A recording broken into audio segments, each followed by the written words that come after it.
What's up, Jose? What's up, you guys? How y'all doing? What's the tea? What's poppin'?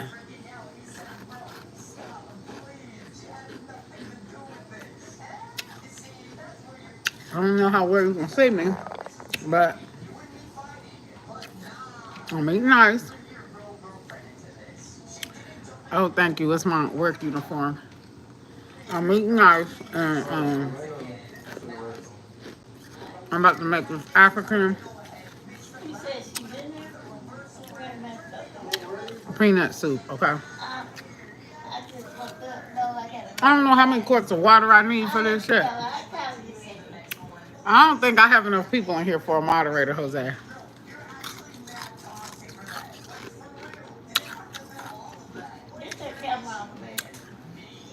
It's not onion. No, it's not onion. I don't know how much,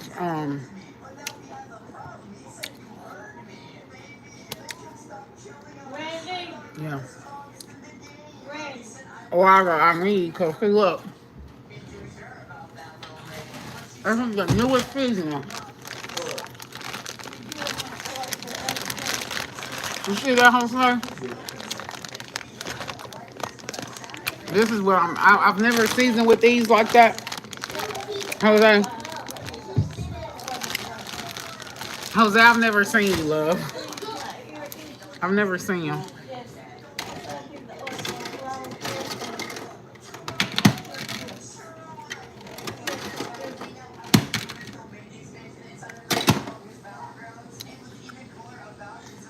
No, it's not candy. It's seasoning cubes. I want like a seafood taste to my chicken peanut butter soup that I'm about to be making African. The only thing I'm gonna be doing different is I'm not gonna be grinding up all the vegetables. I'm just gonna chop and prep them. I'm not gonna be grinding up the vegetables. Okay. I'm gonna cut up carrot, ginger, garlic, clove. You Puerto Rican. I'm gonna be putting a lot of ginger in my shit. Oh, what's up? You see this? This is seasoning cube jumbo. A seasoning cube jumbo shrimp. This is a shrimp seasoning. I'm gonna be putting it in there. It's 10 grams. And then I'm gonna get 2 of these. This is 8 grams. So 16 grams for 2 of these. These are chicken bouillons. So we got shrimp bouillon and we got chicken bouillon. I never figured out what type of bouillon this was. I just know that it's Mad Guy and it's a dark, it's black, like y'all. It's black, and I put this in my I don't know what it is, but I put it in my when I'm cooking red meats, I put it in there. I don't even know how many you need. I just know 2 of these is 4 grams of water. I mean, 2 of these is 4 cups of water. So, but we got to get started. I'm gonna put the chicken out. I'm gonna be cleaning my area, cause I know y'all see that shit back there. We're gonna be cooking, we're gonna be cleaning, but I would rather cook first. While the food is cooking, I can clean, okay? You don't like it? Why you don't like it, Jose?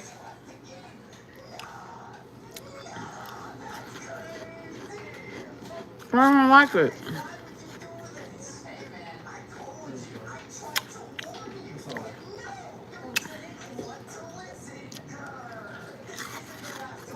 What's up, y'all? What's up, Leonie? Why you say I'm just what you needed, Leonie? Y'all, this my new Tupperware. It's glass bowls. I only fuck with glass bowls. I really, I be trying to go cheap, but I don't really like to go cheap because in my mind, if it's cheap, something wrong with it. Okay, something wrong.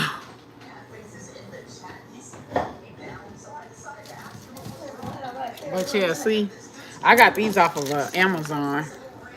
But they like little glass bowls. I got my favorite color. If y'all ain't know, my favorite color is green. Okay. If y'all didn't know. So if you ever want to send me a donation, I mean, if y'all want to send money, if you want to send a gift, send something green with green in it. I love green. Green for me, spiritually, is symbolic for abundance. Okay, for infinity, infinite. That's what green represents for me.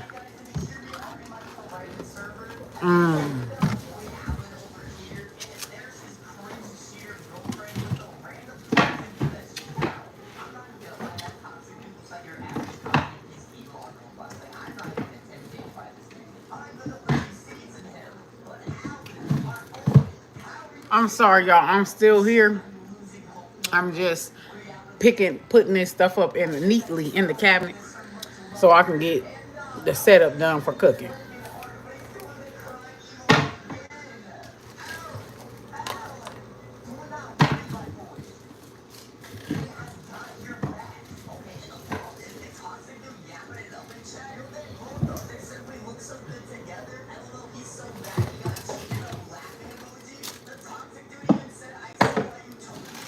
Y'all, I tried foreign noodles. Have y'all tried foreign noodles? Like, it's a lot more noodle, a lot more seasoning, a lot more. But here's the thing about it is the taste, it's like, it's not nasty, but I'm not crazy over it either. So, like, you know, that'll be my last time buying something like that. I don't like,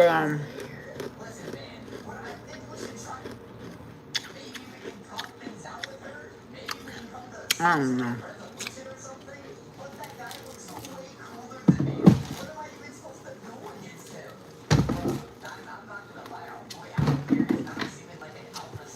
Now, that's my mixing bowl.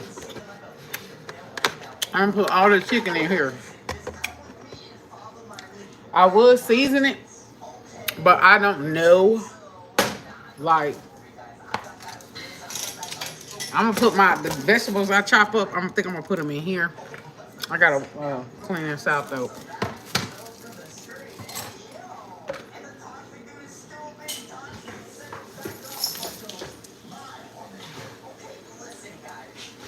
Cause I got a lot of dishes to wash. So, yeah.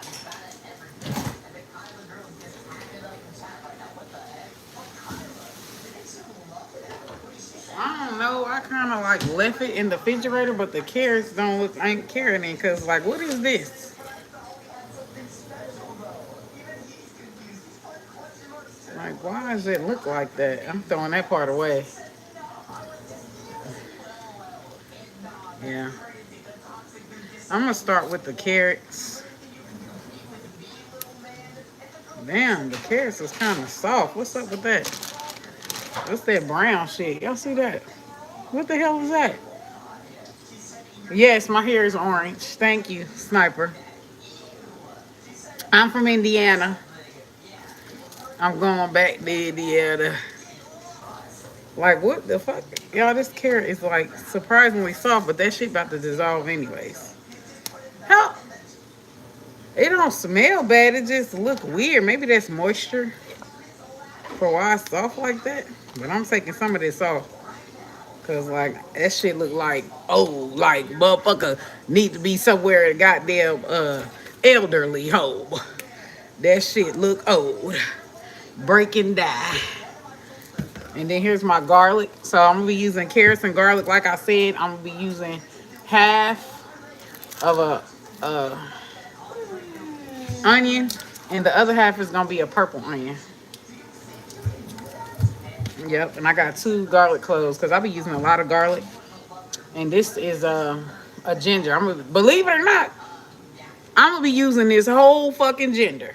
This whole fucking ginger. This motherfucker gonna be gingery and peanutty.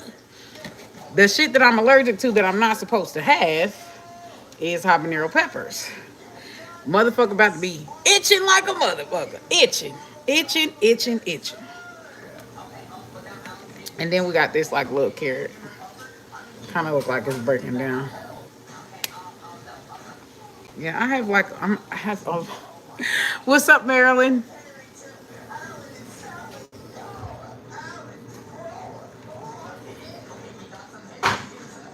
Look, I know I ain't supposed to be telling y'all all my health business, but hey, if I'm saying too much, let me know. Let me know.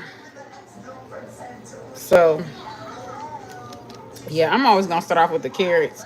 The habanero peppers, I think I'm going to do last because, like, y'all, that shit burn, like, you don't want to touch your face, your eyes, your nothing. That habanero pepper, like, burn.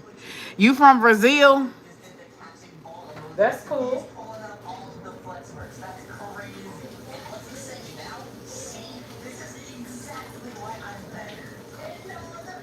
Then I gotta take that big ass pot.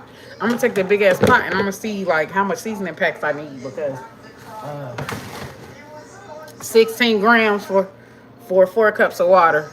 So if it's 8 cups, I think I'm gonna get another jumbo shrimp seasoning, which is like 10 cups, and another chicken bouillon, 1 of each. Okay. I don't want to go too overboard, so I'm not gonna go too crazy with the seasoning. I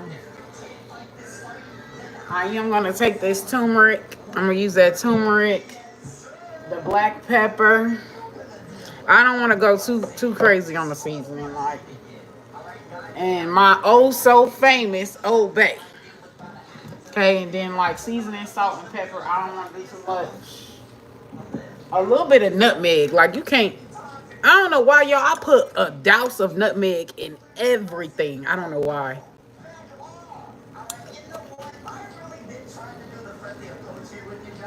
Oh, that's a girl.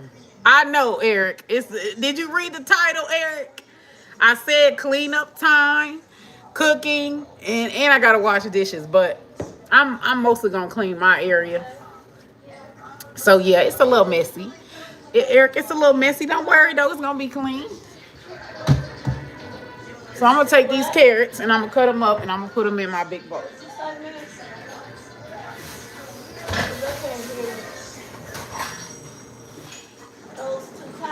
I actually have to wash everything, Eric, because I didn't have no energy to do laundry.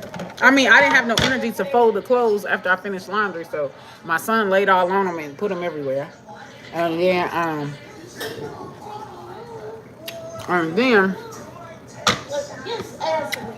don't know what I was saying.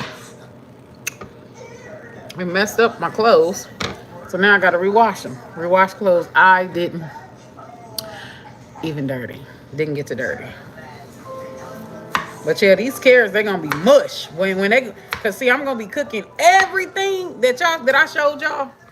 I'm gonna be cooking them like in the chicken, making it like a chicken stock. Okay, with the bouillon cubes. I'm gonna be doing that because I'm grown. All the motherfucking vegetables in here is going to be soft. Okay. The only thing that like I might like cut half and half is the onions. So because I like the onions to be freshly garnished sometimes. Well, actually, I'm not even gonna freshly garnish them. What I'm gonna do is fry them in that palm oil. Cause look, I got this African palm oil. Let me show y'all. This right here. I'm gonna put it, I'm gonna fry it. Yeah, be farting all day. My nothing. Yes. Farting is good for you, love. It's good for that digestive tract. Fart. Get it out. It's better out than in. This palm oil here, this cooking oil, I'm going to put in my little thing and fry my onions. That's what I'm gonna do. Y'all, I'm allergic for some reason. Well, I'm not gonna say I'm allergic, but my genitals is allergic to spicy, to caspian. So I'm gonna be like, I'm gonna be itching, but it's gonna be worth it.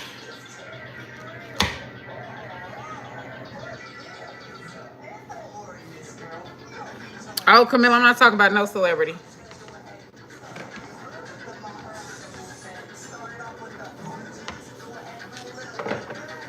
But when I get done prepping, we could play, we could dabble, because y'all, this is what I do.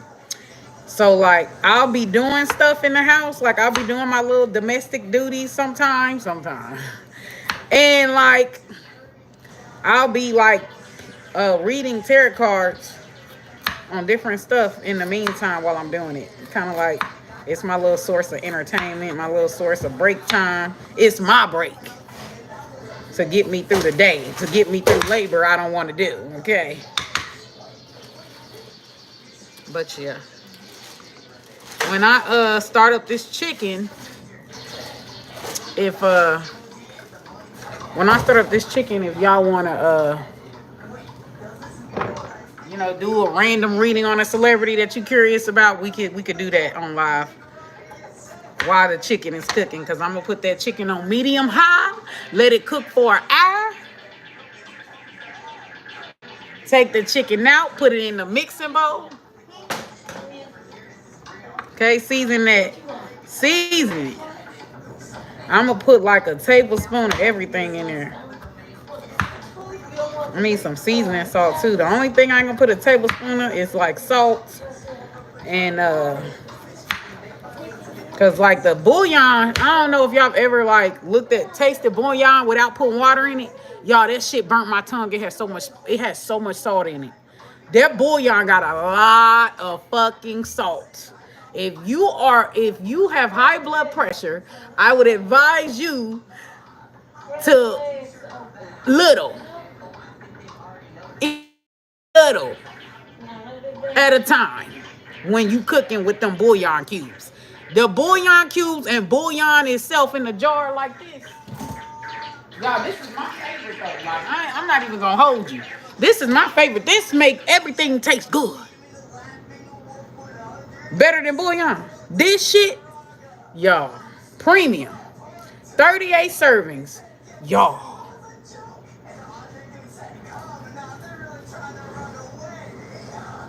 Get it. Get that bouillon.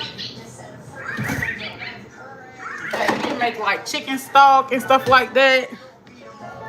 I've been trying to slowly phase out spicy food though, but it ain't gonna be today. I'm just gonna have to be itching just a little bit. Gonna have to be itching because, oh well. I don't know why though, like, it goes to my digestive tract, but it doesn't really bother my stomach. It doesn't really bother my digestive tract.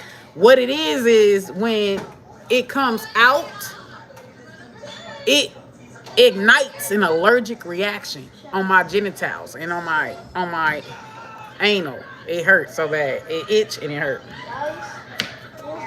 So my genitals don't like spicy, don't like caspian.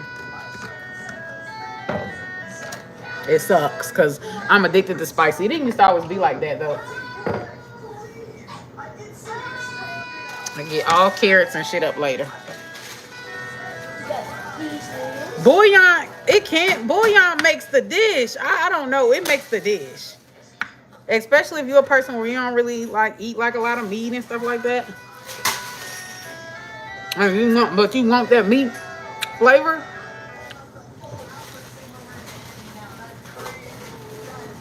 You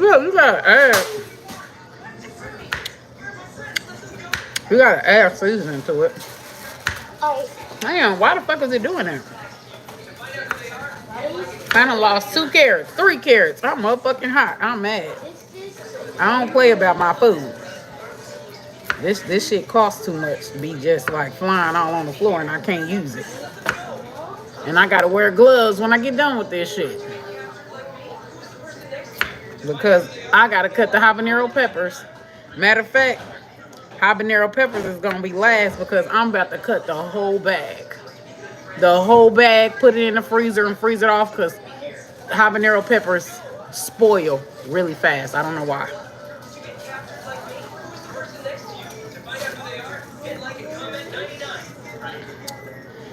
I feel like Pedro Pascal is a man. He's a man. He's an unevolved man. He's a man. I mean, but I find a lot of times, like, guys like that, like, oh, I gotta have thousands of bitches. I feel like a lot of them are insecure. Like, they're insecure. Let me tell you something. When you stop, like, when you get in a relationship and you stop looking at superficial shit and you start picking people based off of who is compatible with you, you start picking people based off who is compatible with you, based off who feeds your soul, who feeds your spirit. You don't need a bunch of motherfuckers. A person that need a lot of people that they got to be in a relationship, that they got to circle, they not building no goddamn connection. They empty vessels. And that's the thing, like, when you purely go off flesh and you don't go off spirit, when you purely go off flesh, one person will never be enough because you're going towards people for the wrong reason. And a lot of times, people like that are feeding some type of demon, some type of, like, low vibrational, like, you know what I'm saying? Like, for example, Neo, right? He serial dates, or he has like a lot like of women, right? And they all know about each other. For all we know, Neo could be very insecure. Maybe he was picked on all his life. You know what I'm saying? Maybe people told him he can't get a bitch. It could be anything. You know what I'm saying? So due to those childhood experiences, like, he feels like he has to have a bunch of bitches to prove to himself that he's the man. You get what I'm saying? To prove to himself that he's attractive. To prove to himself that he's valuable. A lot of times, men use women, and that's why it's so funny. When dudes be like, when men be like, women are only, when men be like, women are only worth ass and that's it, like, run from that nigga. Women add so much value to a man's life, it's not funny. Like, men use women to even boost their fucking self-esteem. They literally need women to feel like they worth something. Just like if they have a bunch of sex with a bunch of different women, it builds up their self-esteem. That is value. Anything building somebody up is value. No matter how silly. So it's just like, when guys say that, like, I just like, this is my face when I hear a nigga say, oh, women are they're only worth sex, da da da da. No, that's all you care about is sex. Women offer emotional support, mental support, offer a lot. Women, shit, a woman even saying hello and complimenting a man makes him feel good. Women offer a lot. Her presence alone makes a nigga feel like he that nigga. Just because she spoke. So it's just so funny to me that men will go around here talking like women are just, I could take her or leave her. I could take her or leave her. Nigga, if a bitch came up to you, complimented you, and said she wanted you, your whole world would light up. Get the fuck out of here. These niggas be on one, man. They be on one. They be capping like a motherfucker, capping.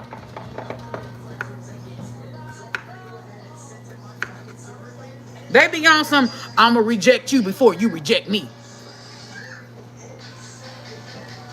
Like, no, you not saying I'm not good enough for you. I'm saying you not good enough for me. They be trying to do some reverse psychology type shit.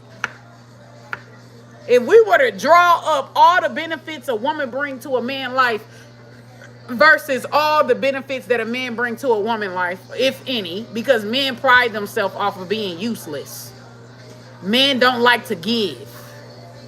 Okay, you damn near gotta pull that nigga arm to get him to give, to be a benefit in your life. He don't even want to do that, but he's looking.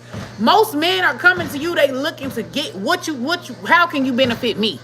That's why it's so funny when niggas be talking about women are just ass, huh? You ain't even gonna get with a bitch if she don't hold no benefits. So what are you talking about? She's way more than ass. Like, get out of here.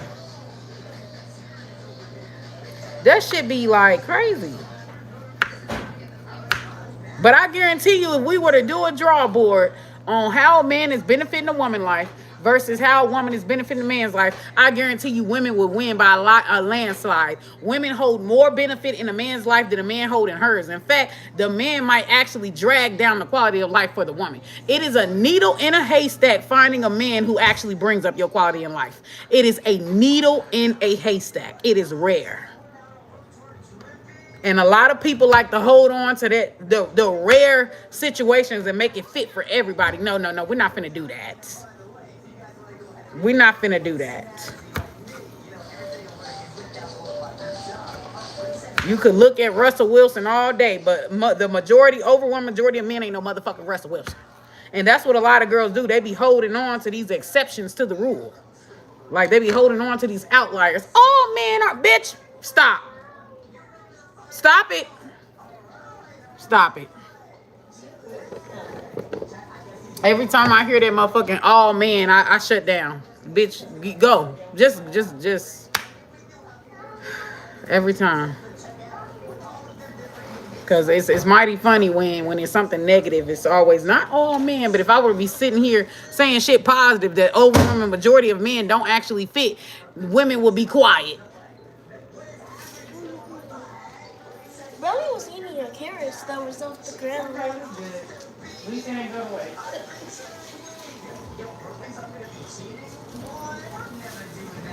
Now I'm about to use this peeler and shave my ginger and put it in the carrot with the carrots. I don't know what y'all do, but for me, I have to smell shit. I have to smell things to see if they go good together.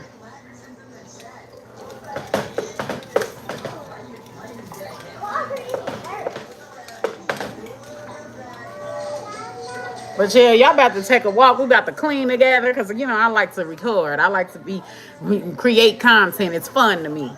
So after I start this chicken, y'all gonna be cleaning with me. We're gonna go through the clothes. Well, I'm really putting all the clothes back in the dirty clothes.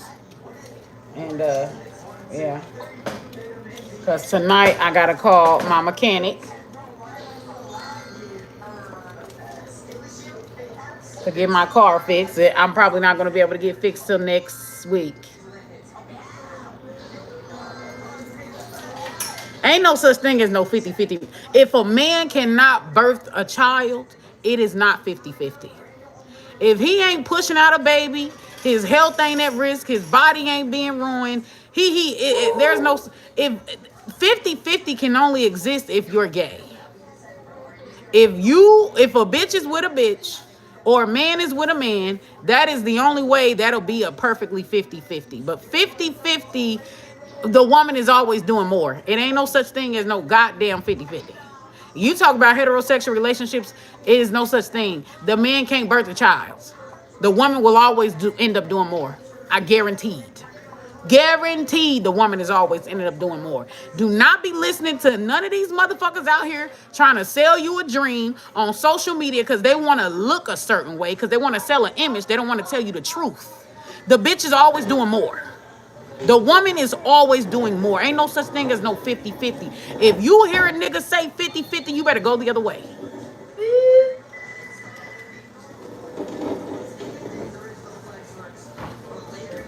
Ain't no such thing.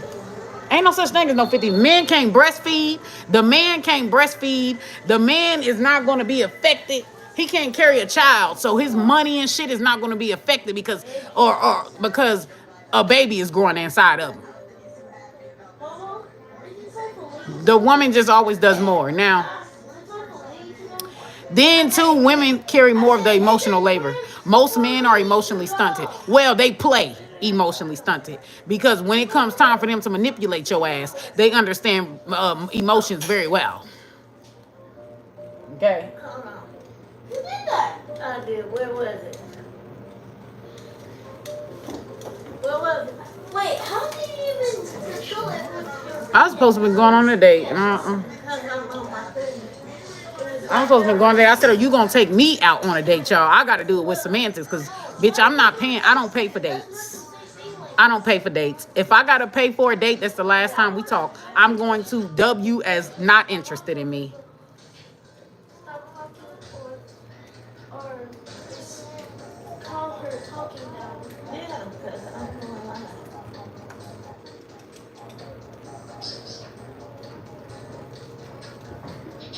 Which one should I watch?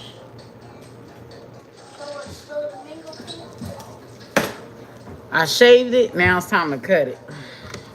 I need to get me a fancy knife set, but I'm going to wait till I move. I'm going to wait till I move and I'm going to invest in a fancy knife set. Okay? Give me a little membership deal going because, y'all, I be cooking. I be kicking. The man ain't going to do nothing but offshoot his responsibility on another woman. His mother, his grandmother, his sisters. Men don't ever pull their weight. I just want y'all to know that. You know?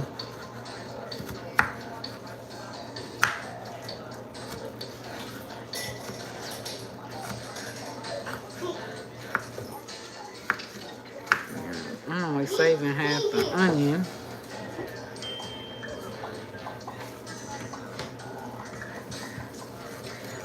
They got some woman doing his bid for him. Women are the only ones that actually do the labor. Like, because we don't have a strong support system like males have. You know, women are rushed to support males. Girls, everybody like, fuck you. Either the females be harder on you as a woman. You know what I'm saying? Then you got to deal with evil eye and jealousy as a woman. You know, women seeing you as secret competition. They jealous if you pretty. They jealous if you smart. They jealous. You know, they want to see you struggle or they want to give you a hard time. Like, it just, it is what it is. You know what I'm saying? You know, bitches is against bitches. They're going to be more quicker to help, less judgmental. Right? Because if a male was a woman, most women would consider males deadbeats and trifling. But because they have a penis, most women give them a pass. Oh, you such a good man. Like, bitch, all he did was pick up his kids. And that makes him a good man. Like, their standards are low for men. Women's standards are low for men. Like, to the fucking ground.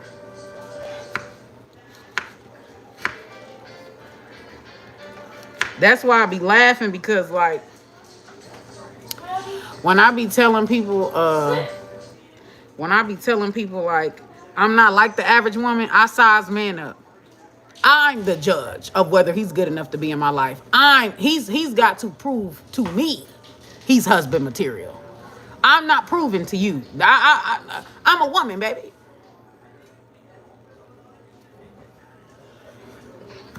You want my goods. I could live without yours. This is my life. This is my vagina. So, if you want to be in my life, I've got to size you up. I've got to assess you. I don't be like, pick me. I don't do that. I do the picking. I pick the nigga. He don't pick me. Elena, come and give me this stuff. Give me that. Well, not unless he's a male psychic, because sometimes they do pick me if they're a male psychic. They're intuitive. They feel drawn to me or they feel like there's something about me here. They're male psychic, you know. Because I talk to a guy right now. He says it, it happens. He's like a powerful motherfucking manifester. He don't know it, but I know it. Because a lot of guys have spiritual powers, but they're not aware of it because they only believe in the physical. They don't believe in the 5D. They don't believe. You get what I'm saying? But there are some males that have very strong psychic abilities. Okay? If you get fucked up with the wrong male and he want to keep you there, that's your ass.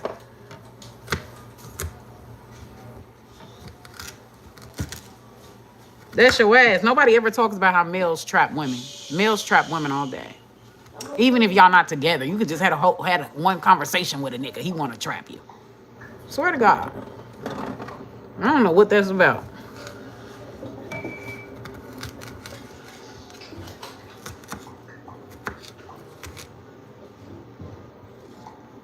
But nobody talks about that. Everybody was talking about like women and yeah, because the woman thinks there's value in being a slave. She's going to be a slave. Like, that's what women don't get. Women believe that, oh, I'm going to be taken care of. Oh, I'm going to live a soft life.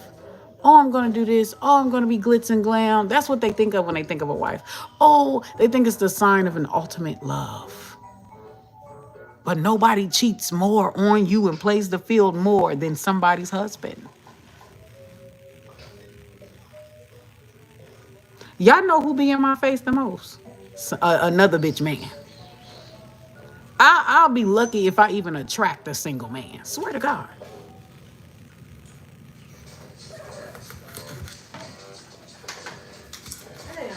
Another bitch husband.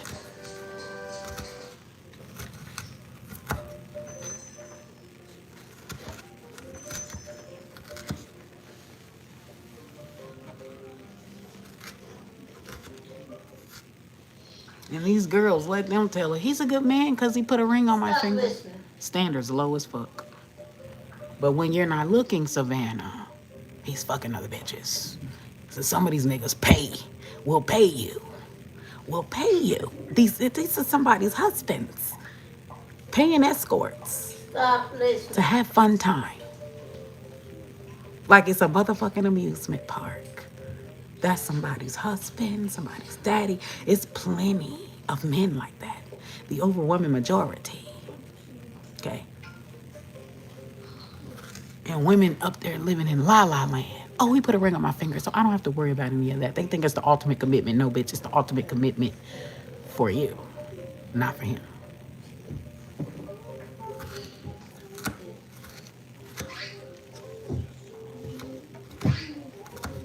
He get a wife, he's getting stressed. Because now he can't just lollygag and be a little motherfucking boy. He has to work. Well, that's if he has a chick that's not going to allow him to slouch around. Because some of these bitches work, take care of the kids by themselves, and got a whole man sitting there. All he do is sit on the couch and play video games. Swear to God.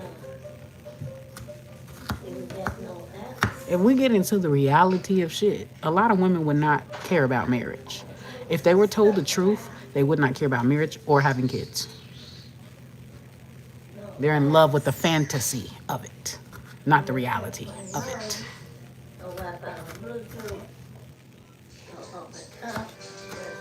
Then not to mention women, since they're little girls, are brainwashed into believing that they have to have a boyfriend, that they have to have a man to be valuable. Men are not raised the same way. Men are not told as boys that if you don't have a wife on your arm, you're worthless. But women are told we're worthless if we don't have a man on our arm. You see that? Brainwashing. Ain't no story that is medicine followed by 9 Miss Era. Baby, they got a lot to work on. Men have a lot to work on. You know, they're delayed. You know, and that's on my TikTok.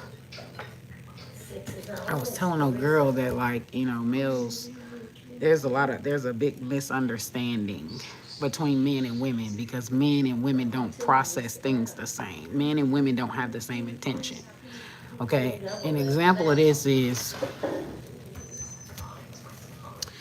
this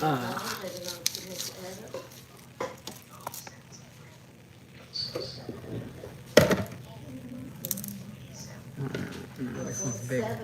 Hold on.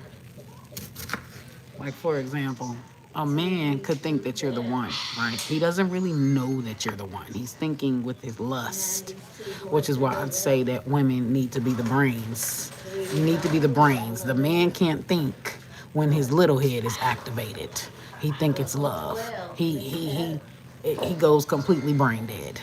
Okay? So you have to do the thinking for the both of y'all on whether you're compatible with this person. Y'all share the same values. The woman has to do all that because the man, in the heat of the moment, his brain is blocked because his little head is up, right? He can't focus.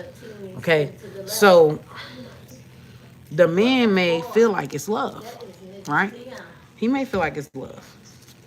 But then when like he has sex with you and he gets to thinking, damn, I don't really like her like that, right? Or he thought you was what he wanted. And then when he experienced you, he was like, no, I don't feel a connection.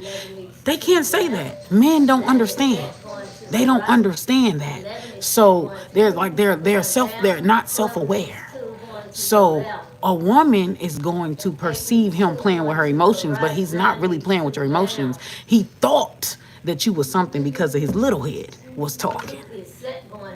When after he had sex with you and got to thinking, damn, I don't really like her like that, right? He came to his senses and he's like, he don't feel nothing with you. He reneges because he doesn't feel like you're the one. You see? Men start off strong and then it weakens after that. Women start off women don't start off strong. Women, it builds. It's a rapport thing with women. You see, they're opposites.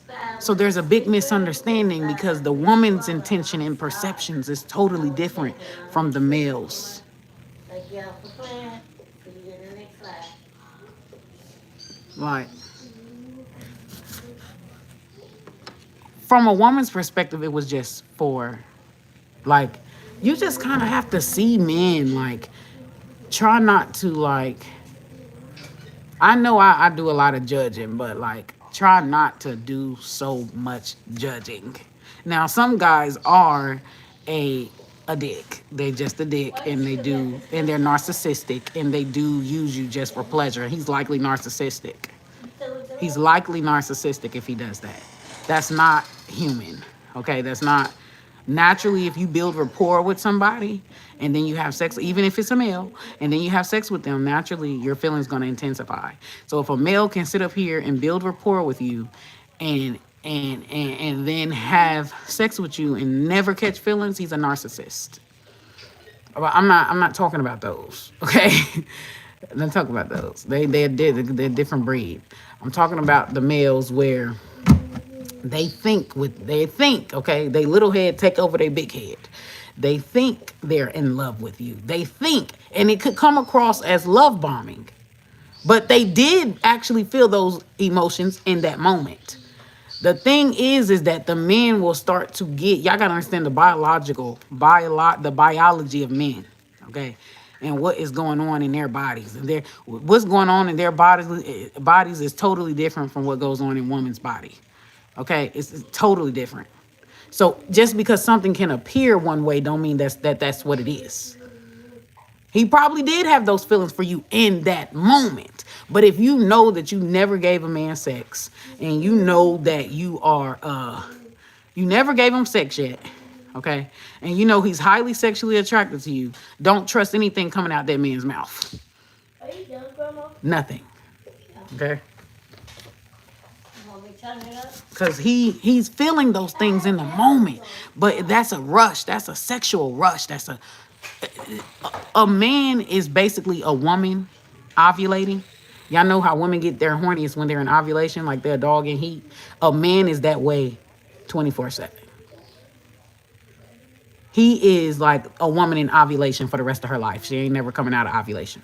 A dog in heat. That's the man.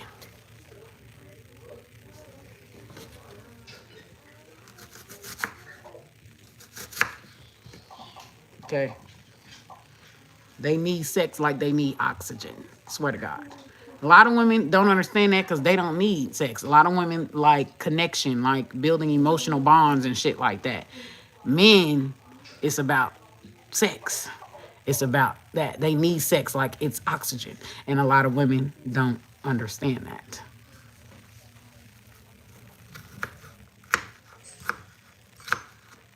They literally get more violent, have more attitude problems. They're more danger to society when they ain't getting none.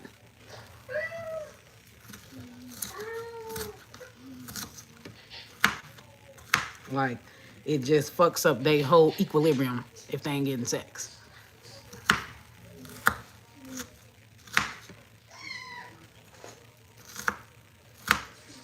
A lot of girls don't understand that. So really, you have to wait till after y'all fuck. How he acts after y'all fuck will let you know all you need to know. Okay? Don't take anything serious he says to you when his little head is speaking. Okay? Don't take anything, nothing, everything he says with a grain of salt. See, a lot of women get hooked on the honeymoon phase. They get hooked on the phase where he's doing whatever, saying whatever, because he's a dog in heat. They taking him buying her gifts. He's a dog in heat, sis. That don't mean shit. That don't mean shit. He's a dog in heat. He's trying to get there, get to that first base with you. He gonna do whatever, say whatever. Okay. Now, if you with him and he ain't doing whatever, saying whatever, he ain't trying to impress you, hit the dough. Because imagine how it's gonna be when after you give him sex. Because males start off strong and then they hit a homeostasis. They start off strong and then they start getting lazy. Because you gave them some.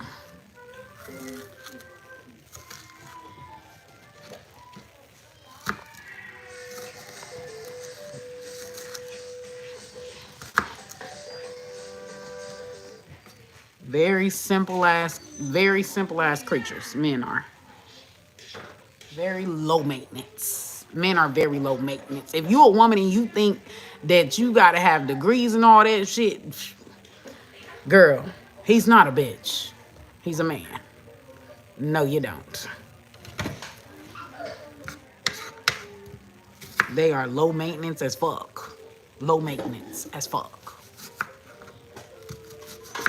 There's a lot of motherfucking rappers and shit. There's a lot of niggas that got like, I feel sorry for women in Hollywood because who the fuck are they gonna date? Men in Hollywood are happy with whoever they can impress. They don't give a fuck if you a groupie. I think they prefer groupies over anything because men like for women to look up to them. Men like for women to be impressed by them.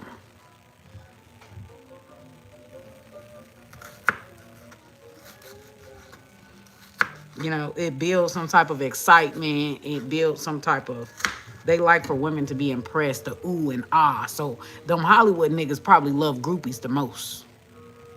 I feel sorry for Hollywood women because who the fuck are they gonna date? They're too famous, too successful, and their success is going to intimidate the average man. It's going to make him feel small. She may not be trying to make him feel small, but from that man's perspective, he's going to feel small. He's going to cheat on her with women who he feel will be impressed by him, who feel like he's the man. Okay? You may think your career and shit is not emasculating, but it is. Even if you as a woman are not intentionally trying to intimidate him, it doesn't matter. A lot of males are insecure. Like they're stuck in a perpetual state of insecurity and competition and comparisons. So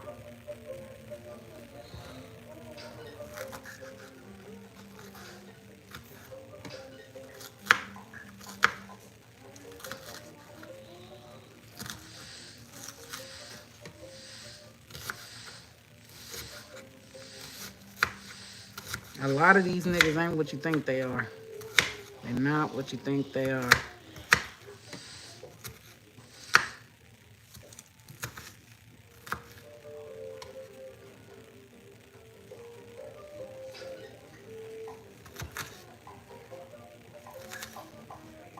And if they're always in a perpetual state of insecurity and scarcity, do the math.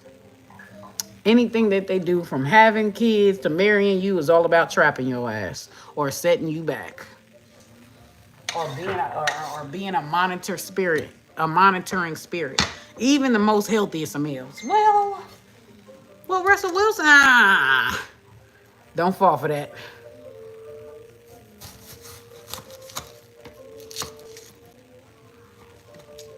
But me, sometimes I don't really care about the intention. I feel like that's just too much like thinking.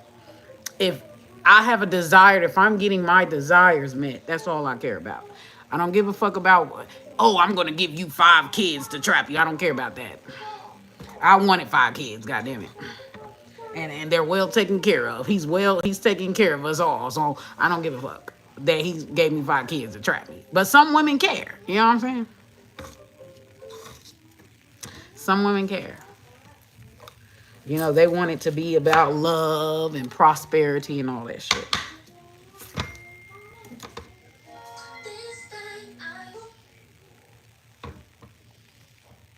Yeah, he thinks like a woman. Pedro's mother trained him to basically think like a bitch. But that's what I be trying to tell women. Everything that women be complaining about, you have the power to change it.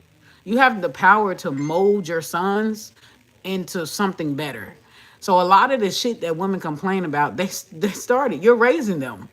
You're raising these boys into grown men. So if all these niggas is stingy, why aren't the mothers raising these men to be providers? You have the power. The same way Pedro Pascal's mother taught him, oh, well, you need to be looking at a woman's credit score, a woman's this, a woman that. She socialized Pedro Pascal to be that way. The same way she did that, you could use that same power and socialize the male to be a provider. But you got to put him to the task. You can't just be a provider, son. But then he's never doing it. You know what I'm saying? You're not correcting his behavior when he's wrong. None of that. You say you want more compassionate males, it has to be taught to males. Compassion has to be taught to males. That is not something that they automatically have.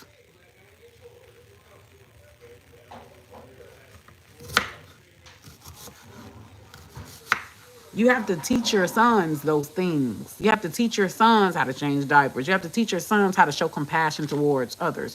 You have to teach your sons to be empathetic. You have to teach your sons to be generous. You have that is taught, learned behavior. You have to take them away from their natures and more into and socialize them to be more of a certain way. Just like how a lot of women keep complaining about males being underachievers. Whose fault is that?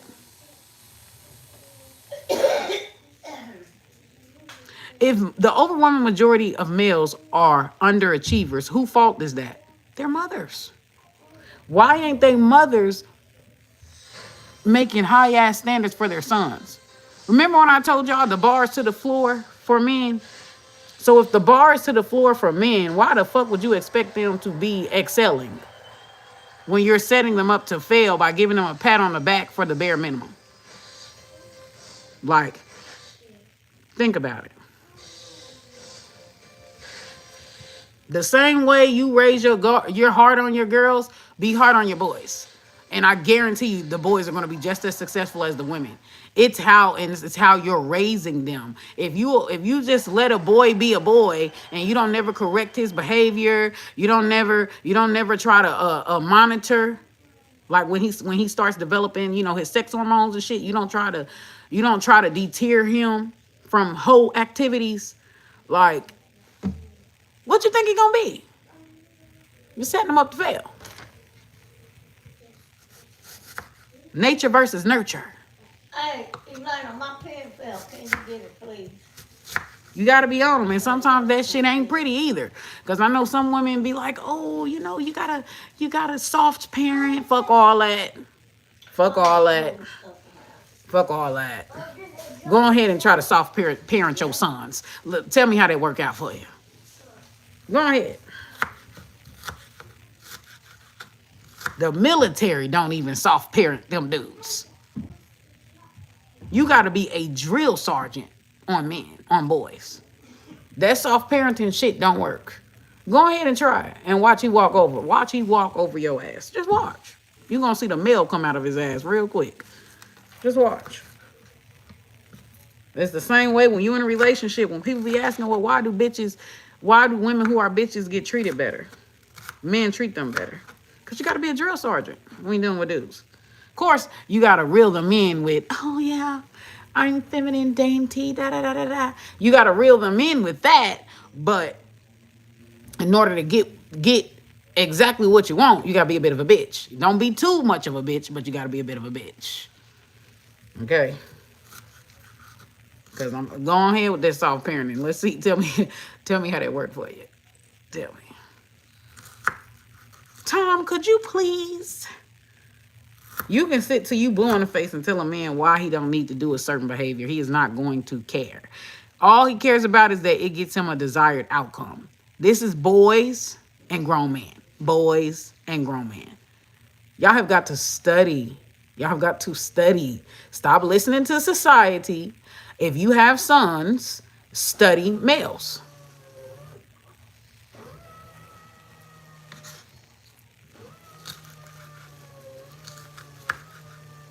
Get curious. Start asking questions. Why do boys do this? Why do boys do that? What is their biological makeup? What goes on in their brain? Da da da da da. What's the difference between male and woman? Y'all got to study that shit. Especially if you're talking about you got to raise a boy and you got to raise a boy by yourself. It's time for you to do your homework.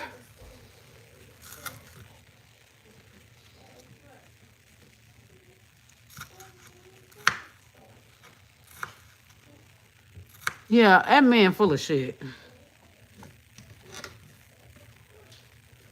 He ain't gonna love nobody but his mama. If I'm gonna be real with you, if you ain't his mama, he gonna play you. I don't know if y'all watch my other lives or my other videos about the odious complex. I think I privatized it, but I don't, because it was too taboo. Look up the odious complex. A lot of boys are like that. If you ain't his mama, his mama is his wife. His mama is his. If you ain't her, serious. Boys really like put their mothers on this pedestal. Like the mother and son relationship is crazy. Boys literally, they might as well put a shrine of their mother up and call her God. Swear to God. They might as well call her God. But if you ain't that mother,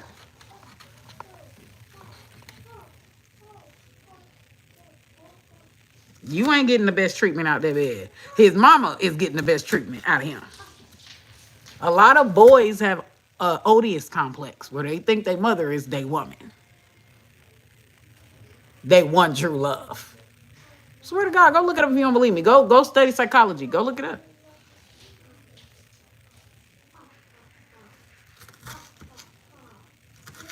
He's emotionally unavailable because his mama has his heart.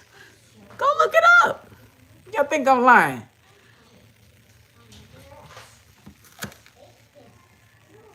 Just like dudes that like spout a bunch of hate towards women, either they had a toxic mother or the first woman that they ever fell in love with outside of their mother, okay, broke his heart. Now he hates all bitches. Men are sensitive as fuck. They try to play hard. But they are sensitive. Like sensitive. Sensitive.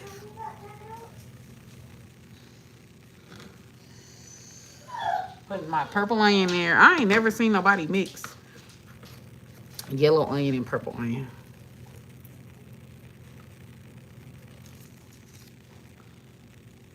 Yeah, we all know girls are sentimental. We all know that. It's the boys, they be trying to play hardball. They more sensitive than girls. They more sensitive than girls. Especially if that nigga like you, man, he about to be paying attention to everything you do. I don't know what that's about. He about to be watching everything you do. He gonna be like, oh, he's talking. He gonna feel like you should only talk to him. I swear to God.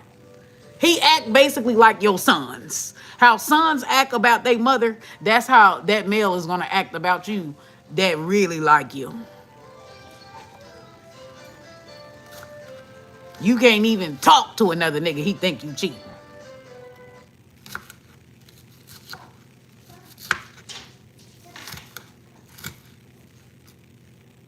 Then he gonna be going around talking about these hoes ain't loyal. Swear to God, y'all. when dudes be talking about like some type of trauma that they've been through, it when you find out, like, nigga, that ain't shit. Like, nigga, that ain't shit.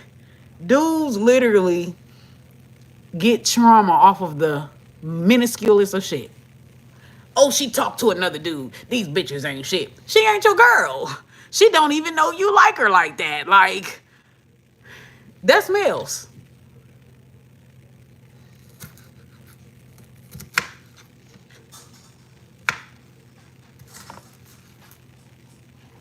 Now, the girls have been through some serious trauma. Girl, none of them are. Who is? Honestly, let's be for real. Who is coming on earth and leaving this bitch mentally stable? Nobody. This world is a crazy world. If you coming on this earth mentally stable in this motherfucking tsunami, you gotta be some type of psychopath.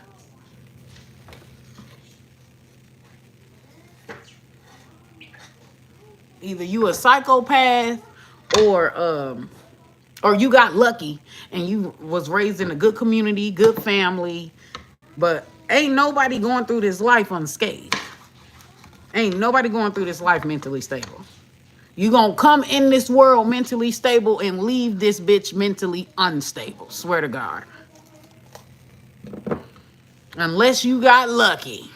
Unless you got lucky, you got good friends, you got a good friend system, you got good family, you got people who love you, you have good environment, you've not been exposed to being like people targeting you and shit like that, or, you know, rape or all that other stuff. Like, yeah, you lucky. So yeah, you probably, yeah. There are some people like that, but that's not the overwhelming majority. There are some people that's really sheltered.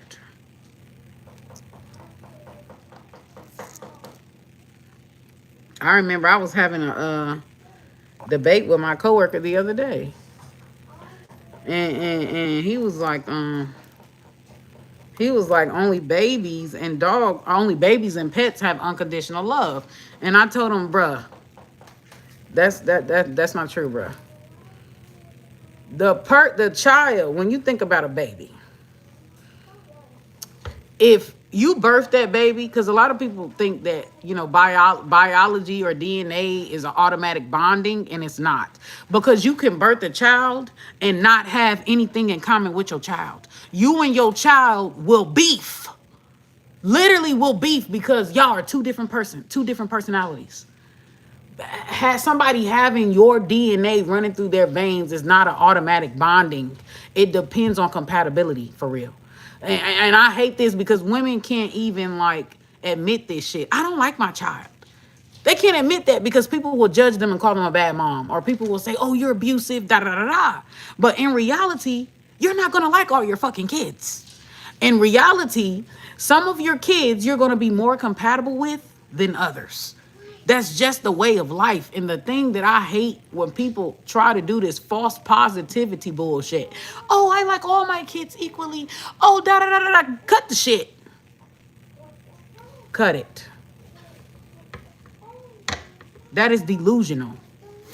If a child has a personality that triggers you, or a child has a personality that like they just piss you off because y'all see things from two different perspectives and y'all do things two different ways, you're not going to get along. You're not going to like that motherfucker. You're going to be like, when are you 18? Get out. Real talk.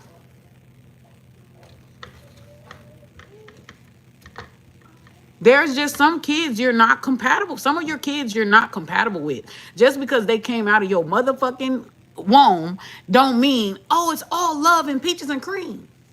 There's parents right now where the parent and the child always motherfucking beef, like they be beefing. Like they could literally only deal with each other from a distance. And they don't make you a bad person. They don't make it. So it just is what it is. Every child that comes out of you, you're not going to get along with. You're not even going to like. You're not even going to understand. That's human. It's the same way as if you go out in the world and there are some people that you don't like. There are some people y'all don't rock. Y'all don't have a connection. It's the same way with children. Because at the end of the day, the person is not just your child. They are their own autonomy. They are their own person. They're a person. Okay? They're not just your child. You're not always going to get along with somebody just because you birthed them. So, but beside that, this dude, I'm telling him that's not true. If you were to starve your dog, right? Or if you were to starve your baby, them motherfuckers are not going to give a fuck about you. Your DNA, you being their biological parent don't mean shit. Humans love with conditions. They do not have unconditional love. They love with conditions. Meaning the moment you stop giving them that certain stimuli, yeah, they don't agree with you on everything either. Some of you could be the most conservative motherfucker there is and birth a daughter that's a hoe. Swear to God. You be like, where'd this come from? She a stripper, she all type of, now you embarrassed. Like, I've never done none of this shit in my life. Like, where'd that come from? I swear, it's a gamble. When you birth a child, it's a gamble. You know what I'm saying? You could be the most law-abiding citizen there is, but you could birth a child that break the law and in and out of jail all day, 24/7. For real. You could be a gold digger and birth a child that is taking care of Tyrone. She's taking care of Tyrone. All that nigga do is sit on the couch, play video games. And you didn't raise her that way. But something in her personality or something that's done happen, whatever has happened, right? Because your kids also have their own life experiences. You see what I'm saying? Have their own insecurities. So they change. I remember I had one girl,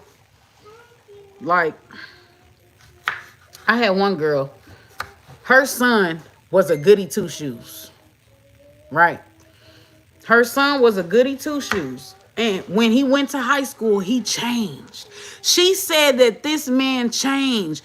He used to be well behaved, good grades. He was like she didn't even have to instruct him on anything. He just knew what to do. You'll have kids where you don't have to tell them shit. They automatically know. They know they got to get up on the bed. They got to, you know what I'm saying? That's why I be hating when motherfuckers be trying to judge people's parenting style, because you can't raise every child the same. You know what I'm saying? An ass whooping might work for Sarah, but an ass whooping ain't gonna work for Tyrone. You get what I'm saying? You have to learn your children. And a lot of parents don't do that. A lot of parents don't take the time out to understand their children, to understand their personalities. Because in order for you to get good behavior out of people, you got to understand their personalities. You got to understand them, seek to understand. When you understand them, you'll be able to manipulate the hell out of them because you see their personality. You'll be able to get desired behaviors because you understand their personality. You'll get your desired behaviors because you understand their foundation. If you don't take the time out to learn your children, you're going to struggle.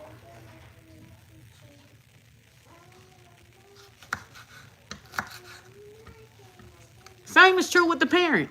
But this is what I'm trying to. Same is true. The child has to understand the parent. You got to understand where the parent is coming from. You know what I'm saying?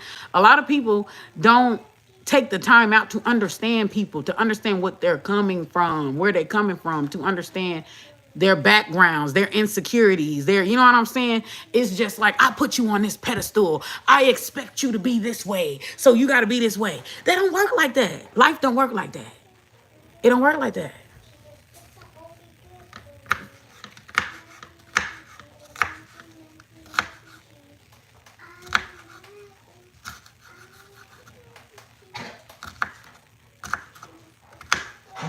Just like I could be a girly girl and pop out a motherfucking tomboy. She don't like shit girly. Like it's a gamble. When you have kids, it's a luck of a draw.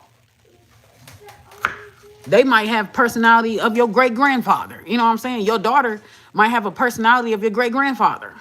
You know, because it's not just your DNA, it's your ancestors' DNA too.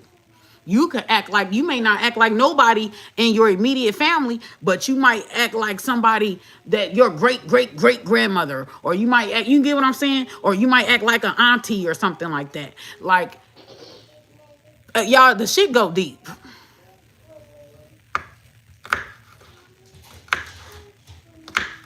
Hey, read the title, King Fortune. I'm gonna be cleaning it after I start this chicken. It's gonna be clean. But yeah, a lot of people like want to feel ashamed though. I don't like my child, and guess what? If you and your child don't match personality wise, yeah, you're not gonna like your child. Just be honest about it. I don't like my child because your personalities clash. So of course, when something clash and something is too hard, you're not gonna like the motherfucker. Like, it's that simple. But like I said, society expect women to lie. Women can't say shit like that. Women can't say, no, I don't really like my daughter because she's a hoe. She's da da da. You can't tell the truth. You know, I'm not like that. I don't sleep around. I don't believe in sleeping around. I think that's nasty. Y'all two different people.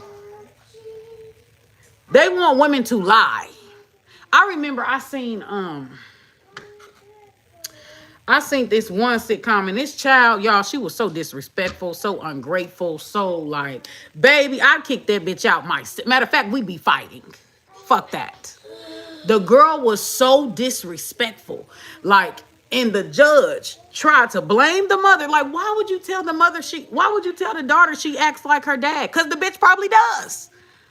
If her dad is troublesome, if her dad is rebellious, if her dad is this and that, and she acts like her dad, and she calls her mama a lot of trauma, a lot of stress, a lot of drama, I'd have beat the bitch ass myself. I don't give a fuck.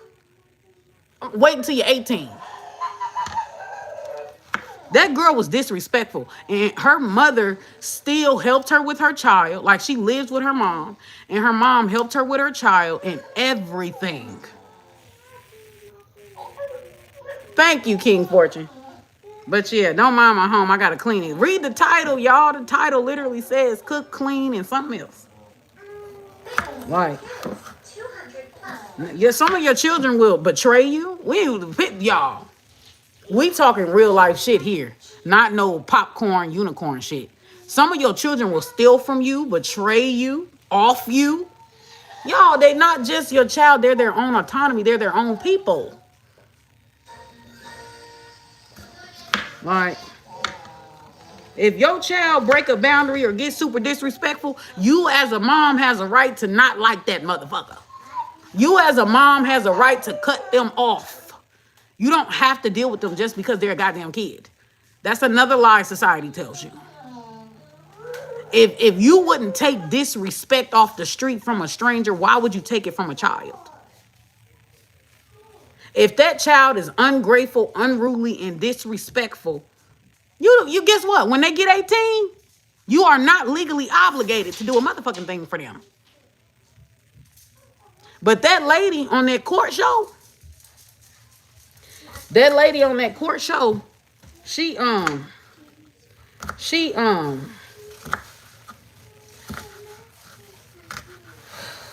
gonna blame the mother and make the mother look bad, right? Even though her child was disrespectful.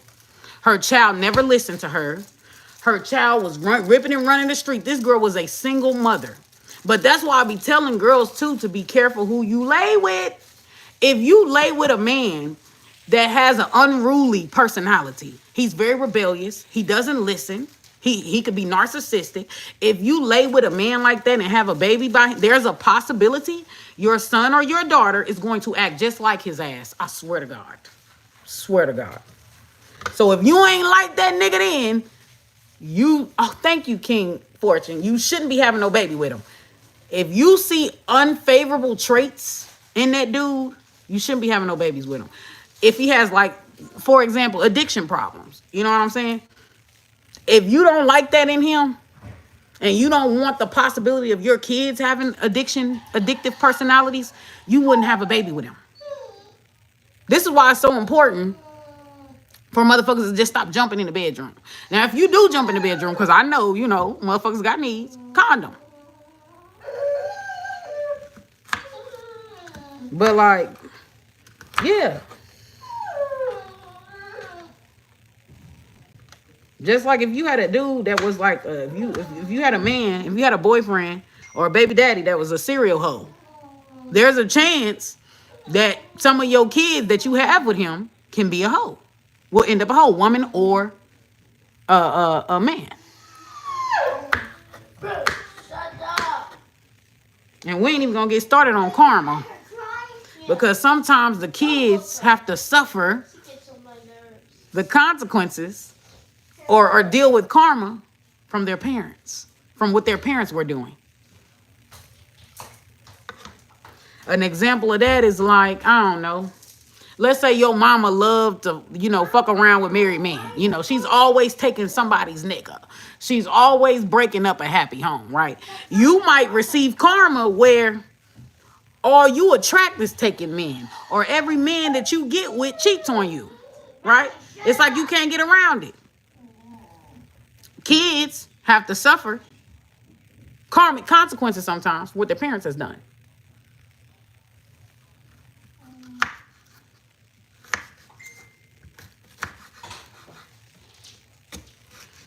Just like the dudes that be womanizers and they end up with nothing but girls. Y'all, that's the spiritual side though. That's the spiritual. Now, I can't explain why on an earthly realm, I can't explain why that happens like that. But on a spiritual realm, it makes sense. Because a lot of people, they don't want to see their kids. They don't be liking to see their kids like date a toxic them. You get what I'm saying? Like a lot of fathers don't want their daughters dating ain't no good ass dudes because they no good. You get what I'm saying? So, but because they have treated other people's daughters terrible, what's good for the goose is good for the gander. Now their daughter has to suffer karmic consequences for how they've lived their life with other people's children, with other people's daughters. The rabbit hole go deep.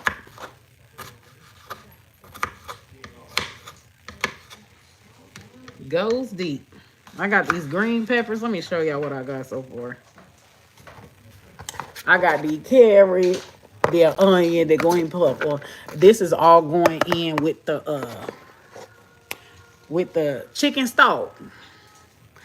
And then I'm gonna fry the onions and in the palm oil. And then I'm gonna pour it all in with the chicken.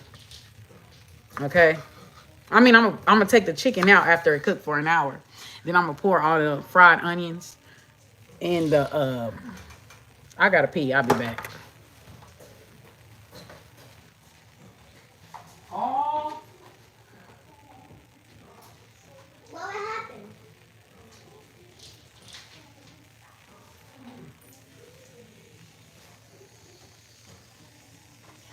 Lily, come get this dog poop up. What happened? Oh. Huh? Dad, quit? You gave her some popsicles? No. Okay. I was in mine. Just take it. I put in her. That's because I was saying hi to Remy. Oh, okay. I want to know who got her food, because it wasn't. She probably didn't. I just don't know. You got it or something because you said that quick. Mom, I didn't got her something. Grandma. Grandma. I didn't got her some. You didn't give her none? No. Her just probably eat something. Because I didn't got her some to buy food.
No, Titi, you don't want to do that.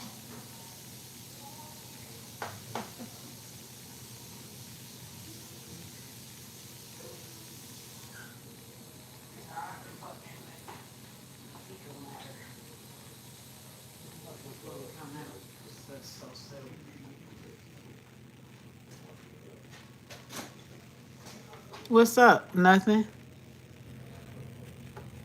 Okay, I got one person. What's up, y'all?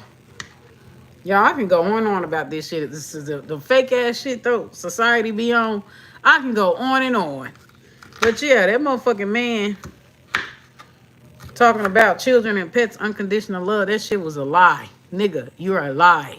Your child is going to betray you and be loyal to whoever is caretaking them. If you starved your child and somebody else fed your child, clothed your child, housed your child, guess who that child gonna fall in love with? Guess who that child gonna not like or not care for? Yo ass.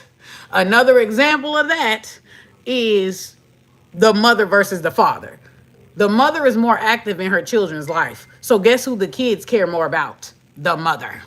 The father ain't present. The father is barely there. So a lot of children don't formulate no type of attachment to their father because he ain't there. If the mother is the main one, clothing, feeding, getting them up to school, making sure they good, making sure they this, guess who they gonna go to? Guess who they gonna nurture? Guess who they gonna prefer? They goddamn mother, because they know they not gonna starve with their mother. They might starve with their motherfucking father. Okay. That is the person that takes them, the person that takes, because humans are resource dependent. Humans and animals are resource dependent and in a perpetual state of survival mode. So they are going to pick people that are going to take them out of survival mode. This guy, right? He was saying a child, a fresh newborn baby can't be in survival mode. The day you brought that baby in this world, they're in survival mode. They cannot fend for themselves. If you decided you didn't want to change a diaper, you decided you didn't want to feed that child, guess what happened? That newborn baby is going to die because it cannot fend for itself. Automatically, you bringing a child into this world is putting it in survival mode because it cannot fend for itself. Same way with an animal. Well, an animal can fend for themselves, but like if you go and take an animal out of the jungle and then you domesticate the animal, right? You domesticate the animal, this animal, all they know is you. You basically handicap the animal. The animal ain't going to go hunt to get their own food. You give them their food. They ain't got to do no work. So now they don't really know how to survive. If push came to shove, an animal don't know how to survive on its own because you've domesticated it and took it out of its nature. So because you domesticated it and took it out of its nature and you do everything for it, it doesn't have to do it for itself. Hell yeah, that motherfucking animal is going to be attached to you. It's not going to have no attachment to its biological tribe. Because the biological tribe ain't take care of them. You did. You're the mother. Literally, they call people that own pets parent. They call them their parent, their mother. A human is a mother of a goddamn animal, of a goddamn pet. Why is that? I mean, like, you see the shit in your everyday life. So I was telling him unconditional love in this life ain't coming. This shit don't exist. Because your children love you off the basis that you cared. You took care of them. You took them out of survival mode.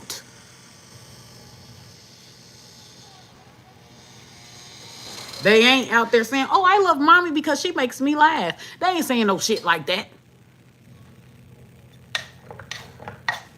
Then the moment that you don't fit your children's ideal of what they feel like you should be as a parent, the moment you don't fit that ideal, they can't stand your ass. That's not love. That's not unconditional love.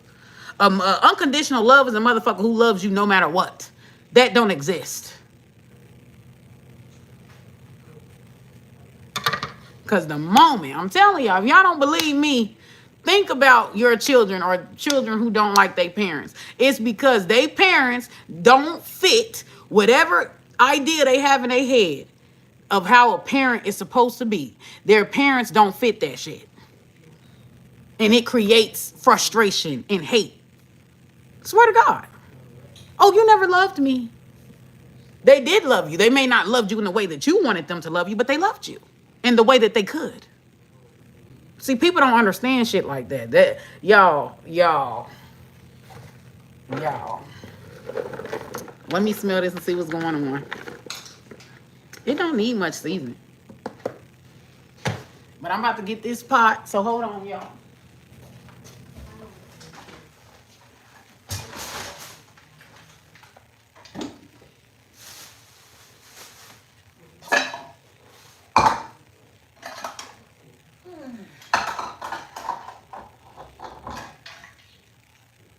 Like, what is this in here? I could have sworn I cleaned this out.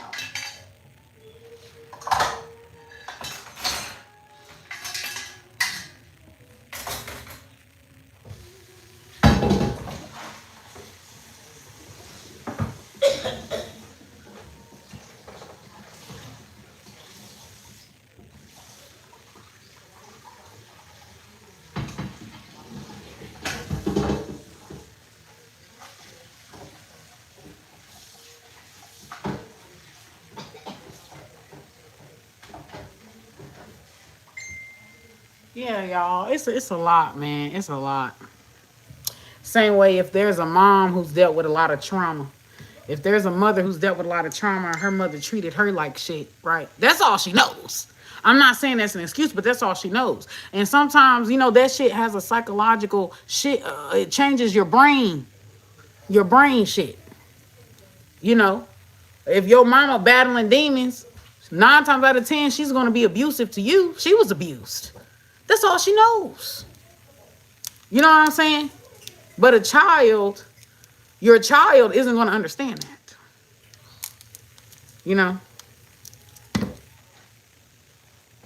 Motherfucker only do what they know.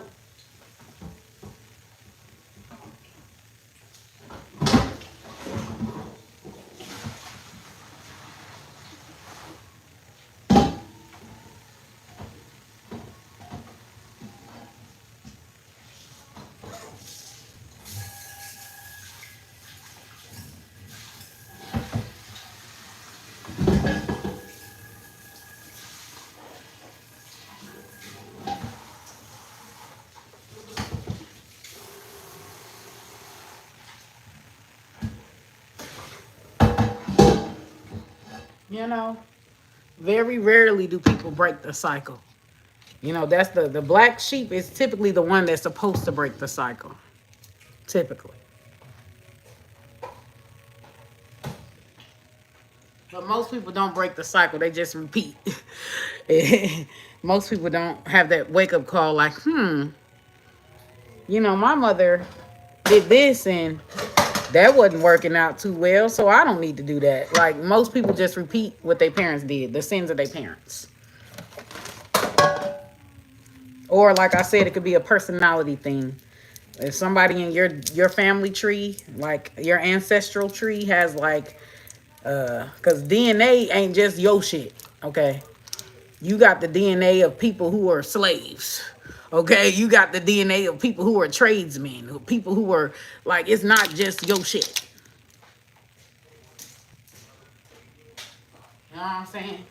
DNA, like if you find yourself drawn to pottery, then you find out your great-great-grandfather was a pottery type of thing, right? DNA. Your DNA is simply memory.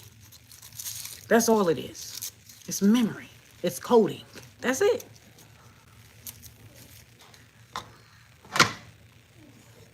Now watch this. Garlic.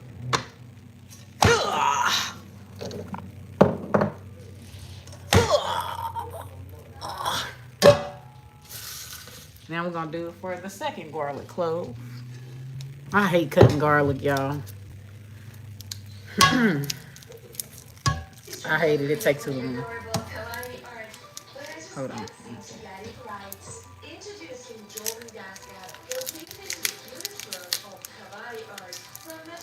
Yeah.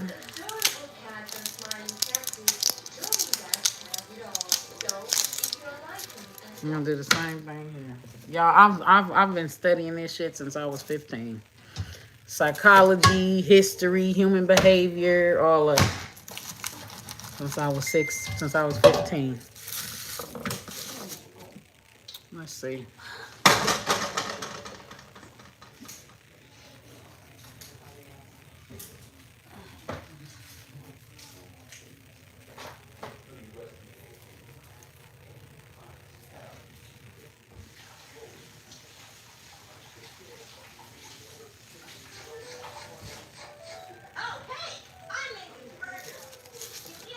What they say? Curiosity killed the cat. I think I'm gonna do 10 at a time. Look at all that garlic.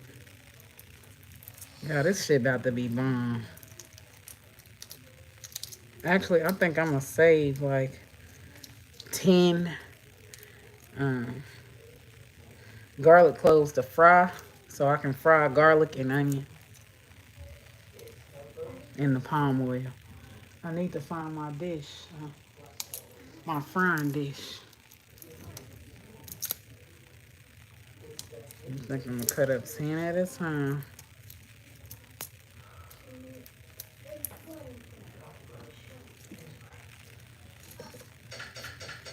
Yeah, y'all, I'll be moving that work. Y'all see the tarot cards? Y'all got tarot cards everywhere. In my backpack, in my bra, in my back pocket, everywhere, y'all. I'm a tarot fiend. And I be getting defensive about my shit. Y'all know how people be like sensitive if you criticize like they artwork and shit? That's how I feel. You criticize tarot, I get offended. Like that's damn near, I damn near want to ban you out of my life. You would never. You better sit down somewhere because nobody asked you for your opinion about my tarot cards. Real talk. But, you know, sometimes I forgive people if it wasn't that serious. It depends. Because some people are ignorant, you know. They don't know. They don't know till they know. And then if they give me a shot, purchase a read, they're going to see tarot is real. They're going to stop talking that bullshit.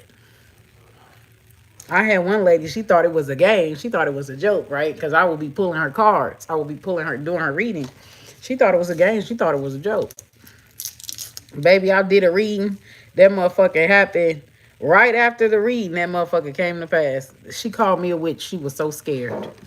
It literally happened just the way I said it. She was scared. She called me a witch. A lot of people think the shit is fake and it's not. It ain't fake, baby. I can't explain to you the science of it, why, how it comes to pass, how it happens. I can't explain it. I just know that whatever it says, it comes to pass.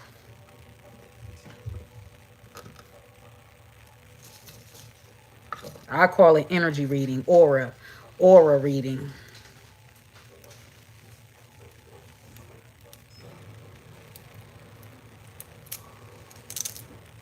You're so best than me than everyone else around me. Cause I only see the worst in me. I'm on number 7. Garlic clove 7. Feeling this motherfucker, y'all. This is my least favorite thing to do, but I love garlic. I so love garlic. Cause all the salt is in the goddamn bouillon cube. I think that, yeah, I'm gonna use paprika. I'm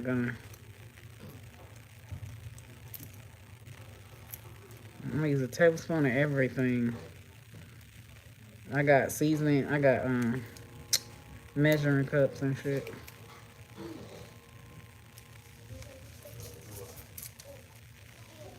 You just seasoning the water for the peanut juice.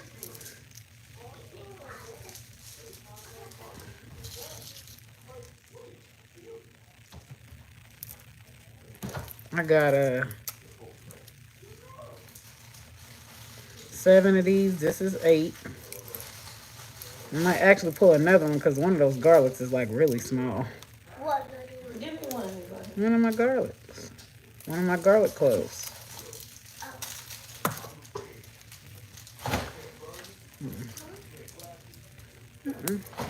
Which makes me have to pull 12 because I feel like it need to be even numbers.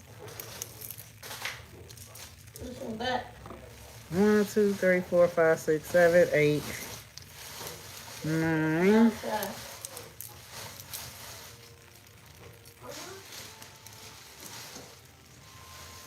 Oh, I got an idea.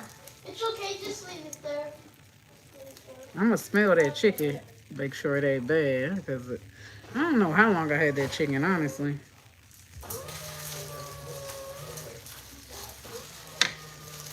That's nice.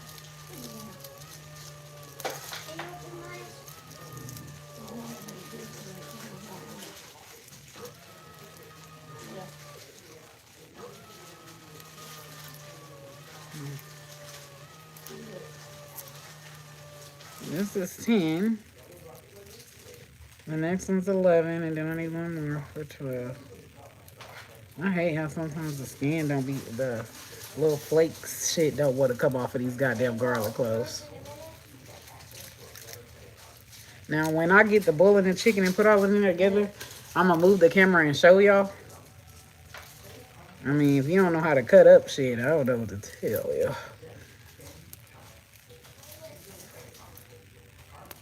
Then I'm going to move the phone to my other area where I'm cleaning.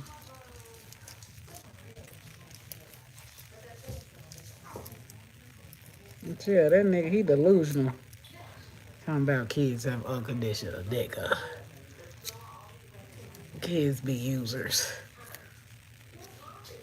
Even in 6 years probation, rather than being incarcerated, begin a stage check. Oh, 17.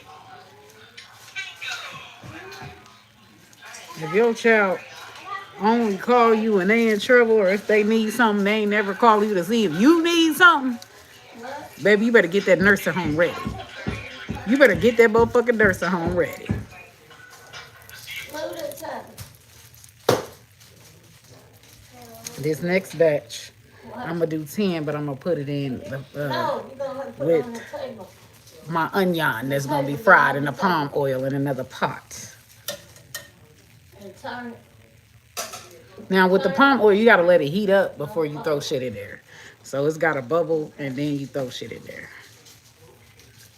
It's kind of like, I don't like the way that look. I'm taking that off. 4, 5, 6, 7, 8, 9, 10, 11, 12. And then I need 1, 2, 3, Yeah, I don't know. That's your mama. 4, 5, 6, No, don't go in there. Okay. 7. Oh shit. 7. Now we're gonna put that with this one. 8, 9, 10. Put your popsicle down to do it. I'm getting like tired, y'all. Shit.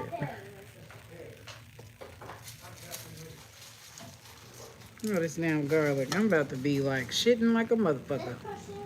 Y'all, my food is healing. Do you hear me? Healing. If you sick, eating my food gonna make you unsick. You're not gonna be sick no more. Now, some people may be like, oh, but I hate spicy. But baby, you better get used to spicy. Because my shit is healing. Healing.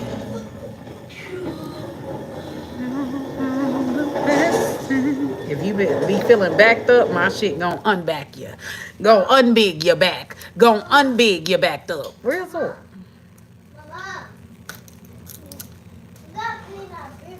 I ain't lying. If you ain't got no energy, you got low energy eating my shit, you gonna have all the energy. Swear to God.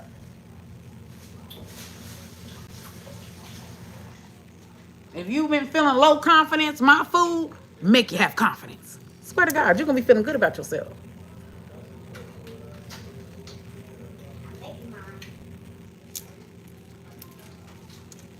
If I'm lying, I'm flying. You having a bad day, you eat some of my food, you're going to have a good day. Swear to God. My food heals. I'm a healer.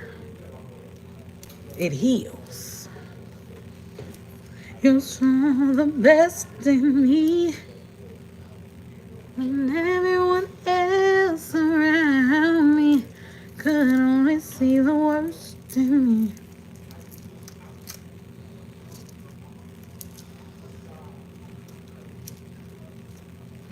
What about seeing the best in yourself? The biggest thing that I be hating about people is they always need that outside validation. What about seeing the best in yourself? Why are you waiting for somebody else to see the best in you? What about seeing that in yourself? Like, what you gonna do when that person one day wake up and decide you're a terrible person? You gonna go back to hating yourself again? Like, come on. Y'all, people are fickle.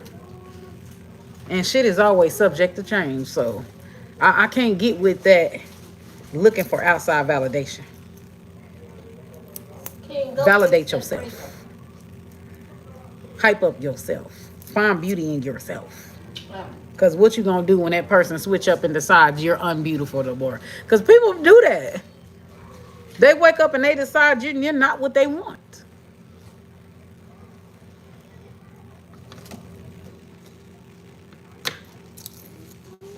You know?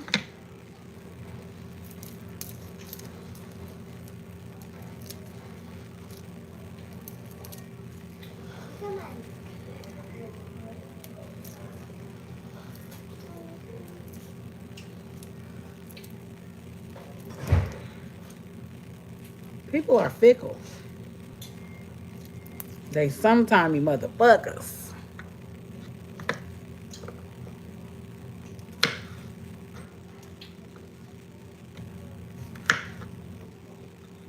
I'm about to pour all the vegetables in there that I've done chopped.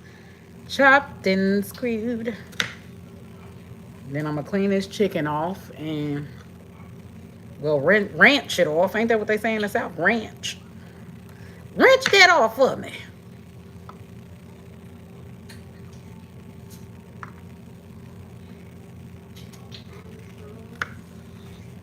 Ranch that chicken off. Put them bouillon cubes in. Yeah, y'all, this is what I do. Do you hear me? Food is a creative endeavor to me. I like putting together different flavors that motherfuckers wouldn't think of. I love it.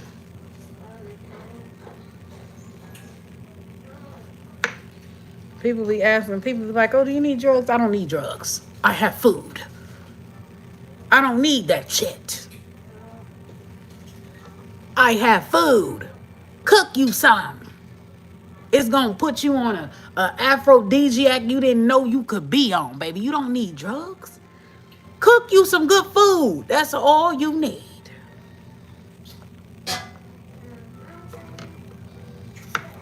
Stop going to motherfucking Burger King. That's your problem. Yeah, go to Burger King and McDonald's and Chick-fil-A.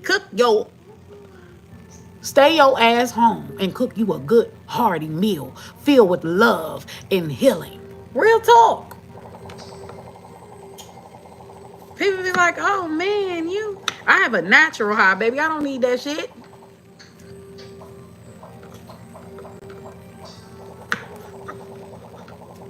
I don't need that bullshit. Get you a fork, spoon, some cooking utensils, a pot, and teach yourself how to cook. Why they all yellow? Come on now. No, they're all yellow. Oh, well, that's already got.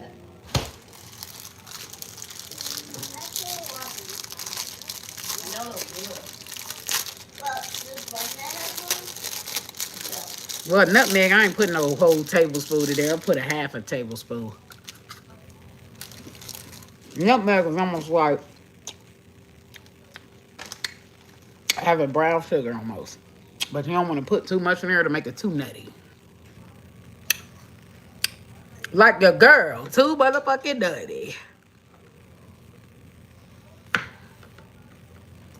Yeah, stop eating that motherfucking junk and stop stressing. You won't need no substances. Get you a good meal and fill that shit with love.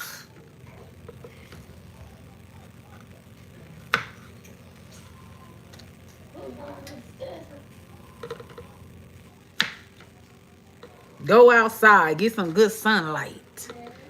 Say fuck it for the day. You know what I'm saying? Time to cut. I think that's all. Yep, that's all. I only got them last little guard clothes that I gotta cut to fry.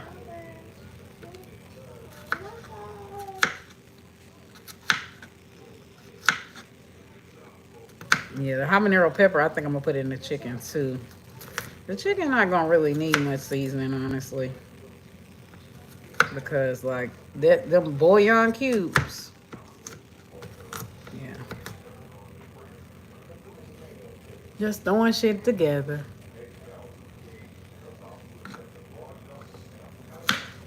Add palm oil in there. Pour the palm oil, the fried onions, and garlic in there.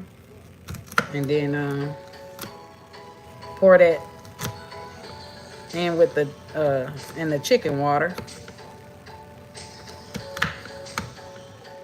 Because I'm going to take the chicken out after they cook for an hour. I'm going to take them out. Yes, Leonie, cook some good food. Get your ass out of bed. Because if you're depressed, there ain't shit you can do just laying around. Get your ass out of bed. Cook you some good food. After you cook you some good food, clean, sing.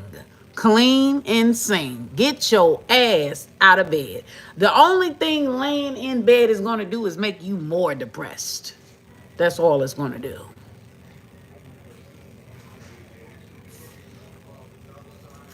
And a lot of people, they don't want to. I think some people, when they abuse substances, it's because they're dealing with depression and anxiety. That's what I feel. I could be wrong. But baby, if you have to get high ain't nothing wrong with getting high here and there.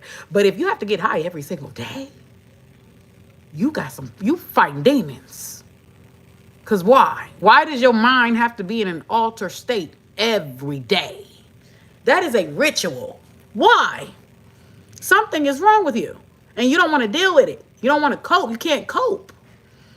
Because a lot of people, when it comes to negative emotions, like anxiety, depression, anger, disappointment, a lot of people don't want to feel those things. So they have to go and chase something that will put them in a better mood. Baby, with me, what you see is what you get.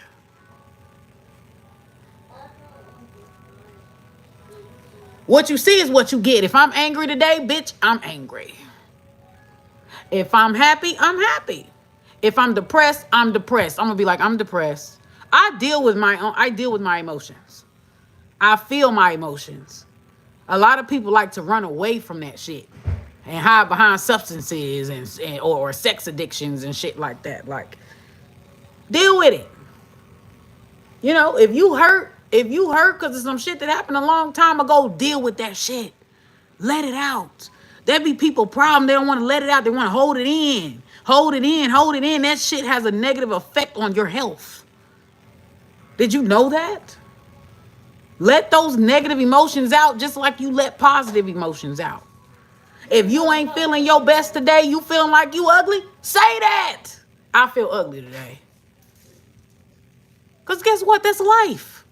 Today you could wake up and feel like Beyonce, and tomorrow your motherfucker could wake up and feel like one of them motherfucking ugly ass troll dolls. Real talk. That's life. You ain't always gonna wake up and feel like you Beyonce.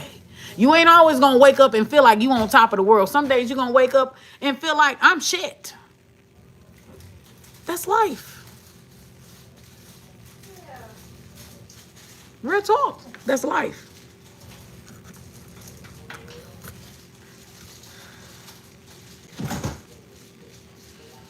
A lot of people have some type of dysmorphia going on. Leonie, you know what I mean. You feel like Beyonce mean basically you feel like you the shit. Like, damn, I look good. Who don't want me? Everybody should want me. And then other days you like, oh, I hate this gut. I'm so fat and ugly. It's a part of life. You know? It just is what it is. And that's people's problems. Like, stop having so many expectations of what you think something should be. And just flow. You know what I'm saying? 111 on the clock. Failed expectation is what leads to anxiety, depression, angry, and disappointments. And a lack and a loss of faith.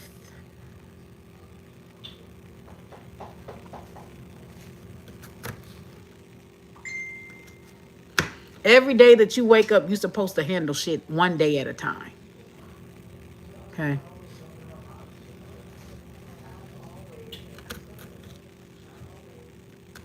You know? Just like when motherfuckers, when they fall in love with somebody or whatever, even though I don't wholly believe in love, but when a person falls in love with somebody or whatever, you know, because majority of people believe in love, so we're going to talk about it. We're going to talk about the concept of love. Most people, right, when they find somebody who makes them feel alive, right?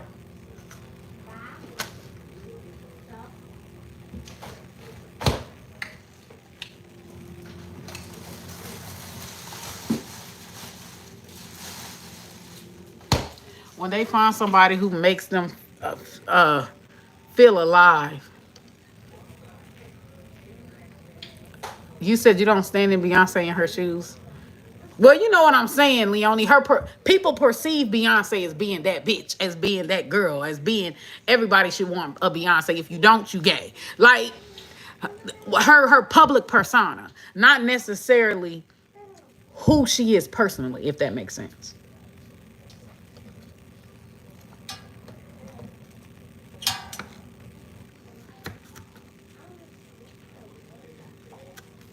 You know, you run into that person that just makes you feel like your troubles ain't gonna last always, right? But remember, people aren't a guarantee. Remember that.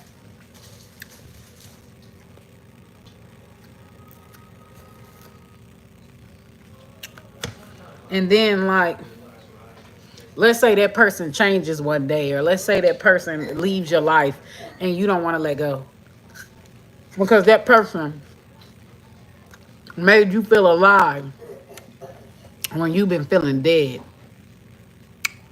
all your life. You get what I'm saying? You got to learn to be your own source of happiness. You got to learn to be that for yourself. How can I make myself feel that way, the way that person makes me feel?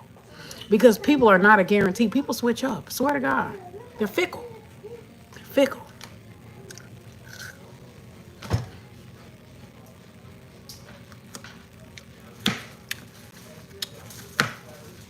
Now, if you lucky and that person is there in your life forever, good for you.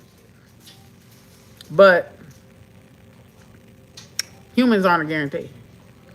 Humans will let you down, disappoint you. Humans got their own shit, that they got their own problems, got their own issues that they going through, their own insecurities, their own traumas that they going through. You know, they can't always show up for you. You got to learn how to show up for yourself. Real talk. I don't give a fuck if you got to sit in that shower and talk to your goddamn self and counsel yourself and coach yourself. Do it.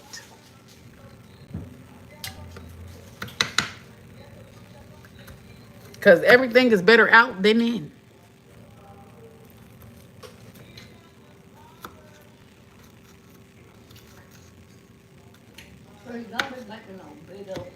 I am. I am.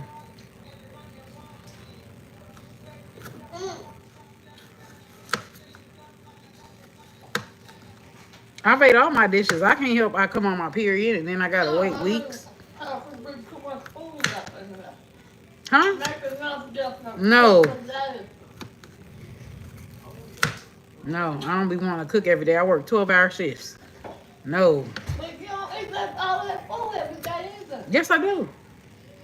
The last 2 meals I cooked, I ate that every day. Brought it to work. Big ass tub of food. Yes, I do. Just ain't eat the beans because I ain't got the taste for it right now. I ain't eat the baked beans because I ain't got the taste for it. That's why it's in the freezer.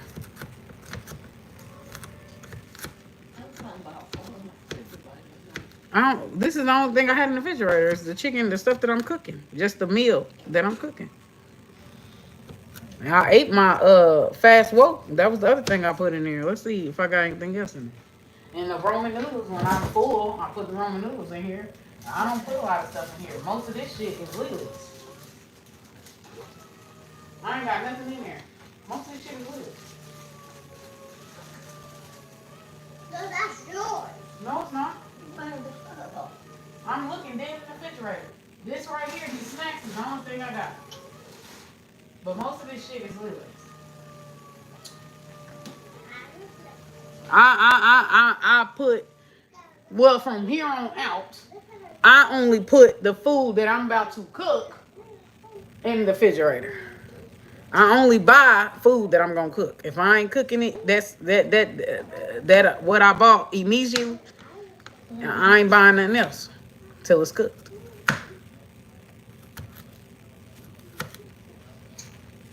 Don't forget, I am a minimalist now. Oh, what? A minimalist, where I try to bring as little as possible. Meaning, if I had a big ass tub of food in there, that big ass tub of food likely is the only thing of mine that's gonna be in there. And maybe one out to eat meal.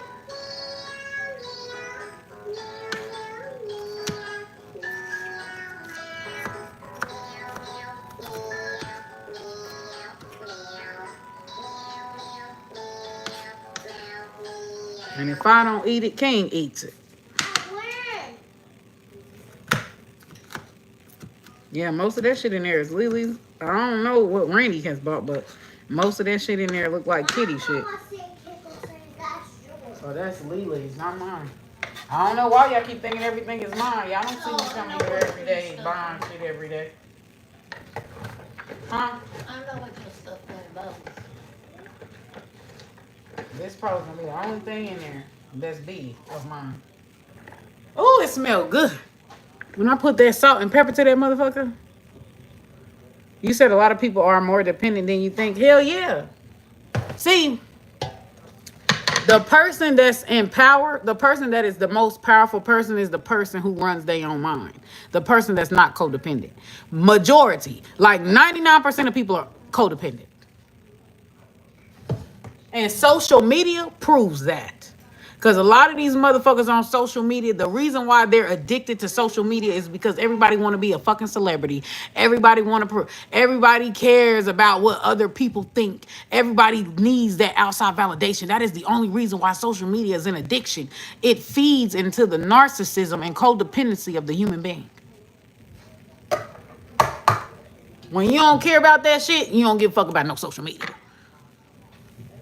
You ain't, oh my gosh, let me take a picture of all my food so I can get likes and follows, so I can get validated. You don't care about that shit. You probably don't even exist on social media like that. You don't care. Your life doesn't revolve around posing for the gram. All that shit is codependency. Insecure motherfuckers.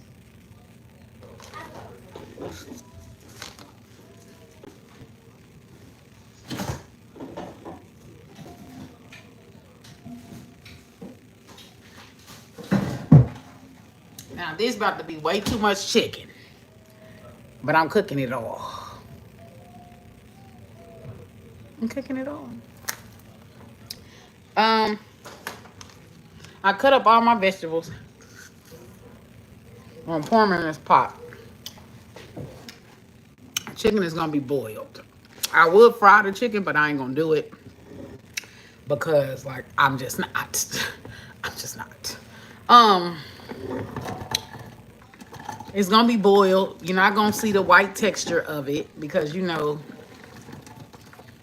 baked chicken and boiled chicken, the chicken, it don't have that golden color to it like it would if you fried it or sauteed it. But the color is gonna be in the peanut butter soup. Okay. So I ain't too much worried about that. These about to be soft as shit. Soft as shit. So I want y'all to see what I did. And I ain't even done yet because I gotta put the habaneros in there. I'm gonna throw that chicken in there, throw that water in there. Water, habanero. Oh, that. Right there. Mm-hmm. I'm gonna throw it in there.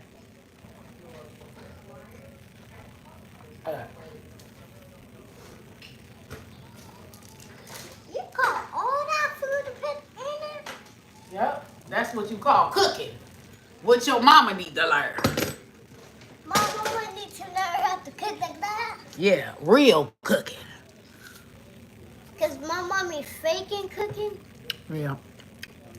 She be cooking ABC shit. Well, it's not healthy. No, some of it is healthy. It's just ABC shit.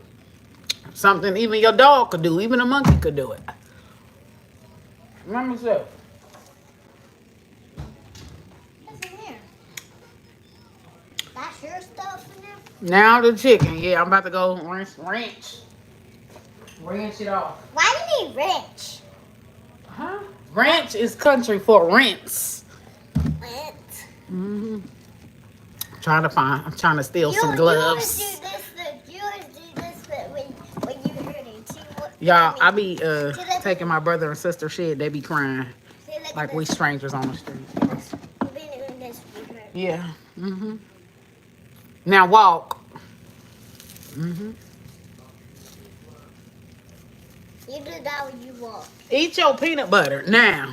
I am.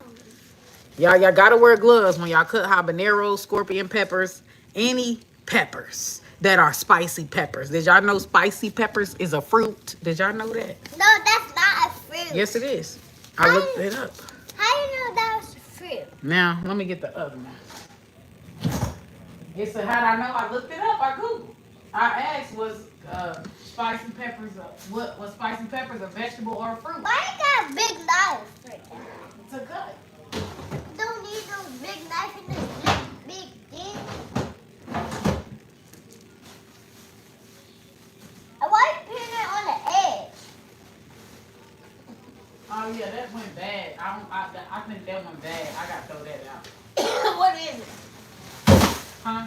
What is it? One of my things. One of my old things. This is old. You got broccoli? Water is in here. You got carrots? My Do you cupcake. cut carrots? Do you cut carrots? I can have them damn cupcakes. That ain't bad. Huh? Do you cut carrots? Yep, I cook carrots. No. Well, you about to eat the carrots? After you get done? No, not in the bag. Yeah, I just got one thing. They got more shit in here than me though. Look at it. Ew. I must have freezed off the thing. Get down. Let's go. Go. And watch your video. Oh, here it is. Get up. Get up. I got some kale. I'm gonna keep this in the refrigerator. This is pre-washed, but this is kale. I'm gonna put this kale at the very end to cook. But yeah, I'm setting my foundation right now. All these peppers I'm about to cut up and put back in the bag. But first, let me do the other pepper. So I'm just, oh yeah, let me wrench that off. You cannot be right there. My mama has to be right there. Move, y'all, before y'all knock stuff down. Move, move, move. It ain't no space on this counter as is. What are y'all looking for? My space. No. You should not be over here anyway. Out. You should be over there. Oh shit! I only need one. Let's keep it a buck. I only need one habanero to fry. Cause like when y'all cook habaneros and fry them, and if you want to keep the seeds in there, you can.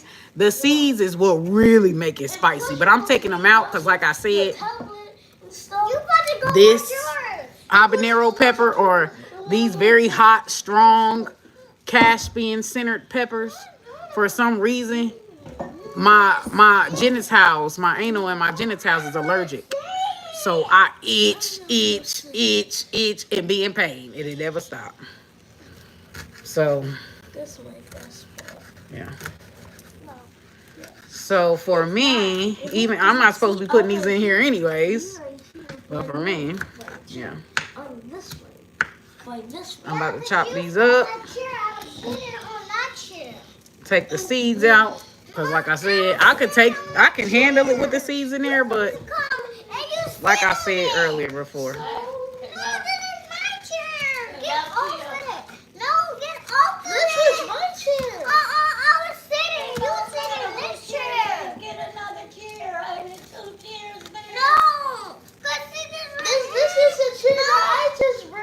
What's up, you guys? I can't wait to throw this chicken on. Right now, I'm cutting up habaneros.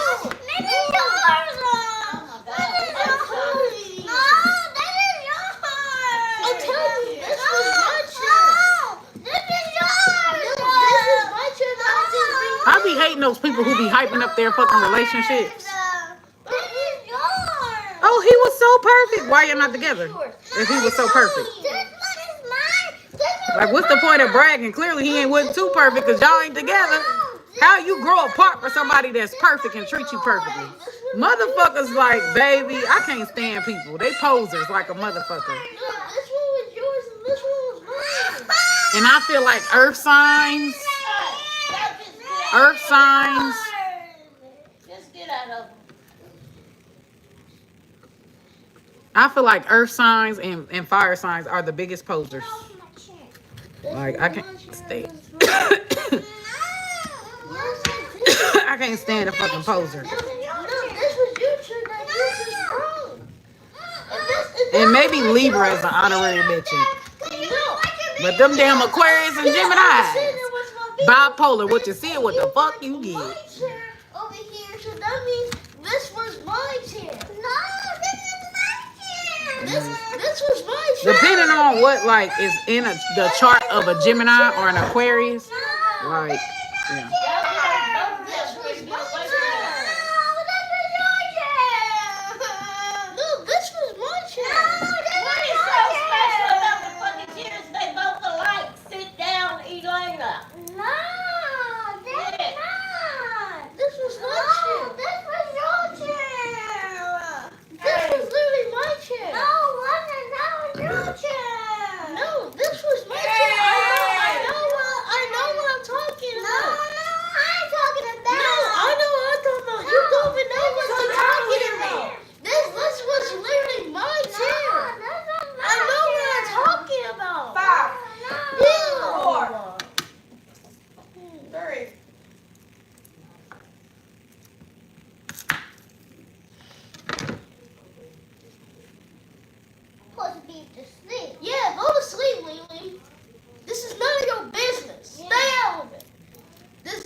Cause y'all kids. It's just the same alike.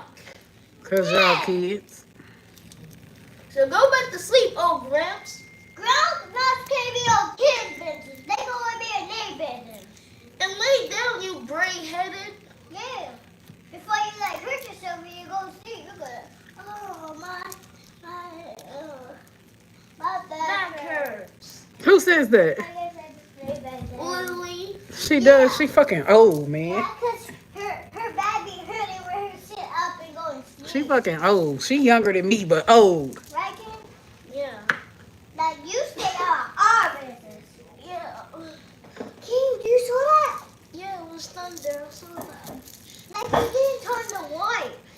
No, that was thunder. Yeah, there was that dinner decided to why. Why would you spit out? Food. Oh. Well, what do you eat?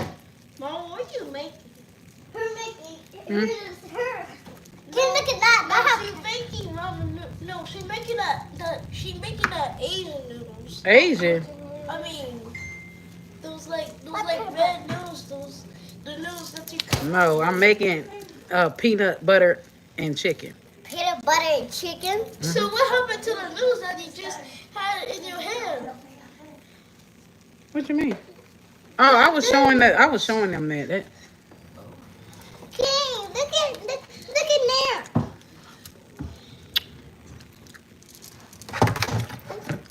See, that's what I'm saying. Move. Y'all gotta get down. Move. It's too much shit up here. This is what I was talking about. This red thing. King, see if my garlic, see if my, What color? read it. Garlic powder and onion powder. See if it's up there.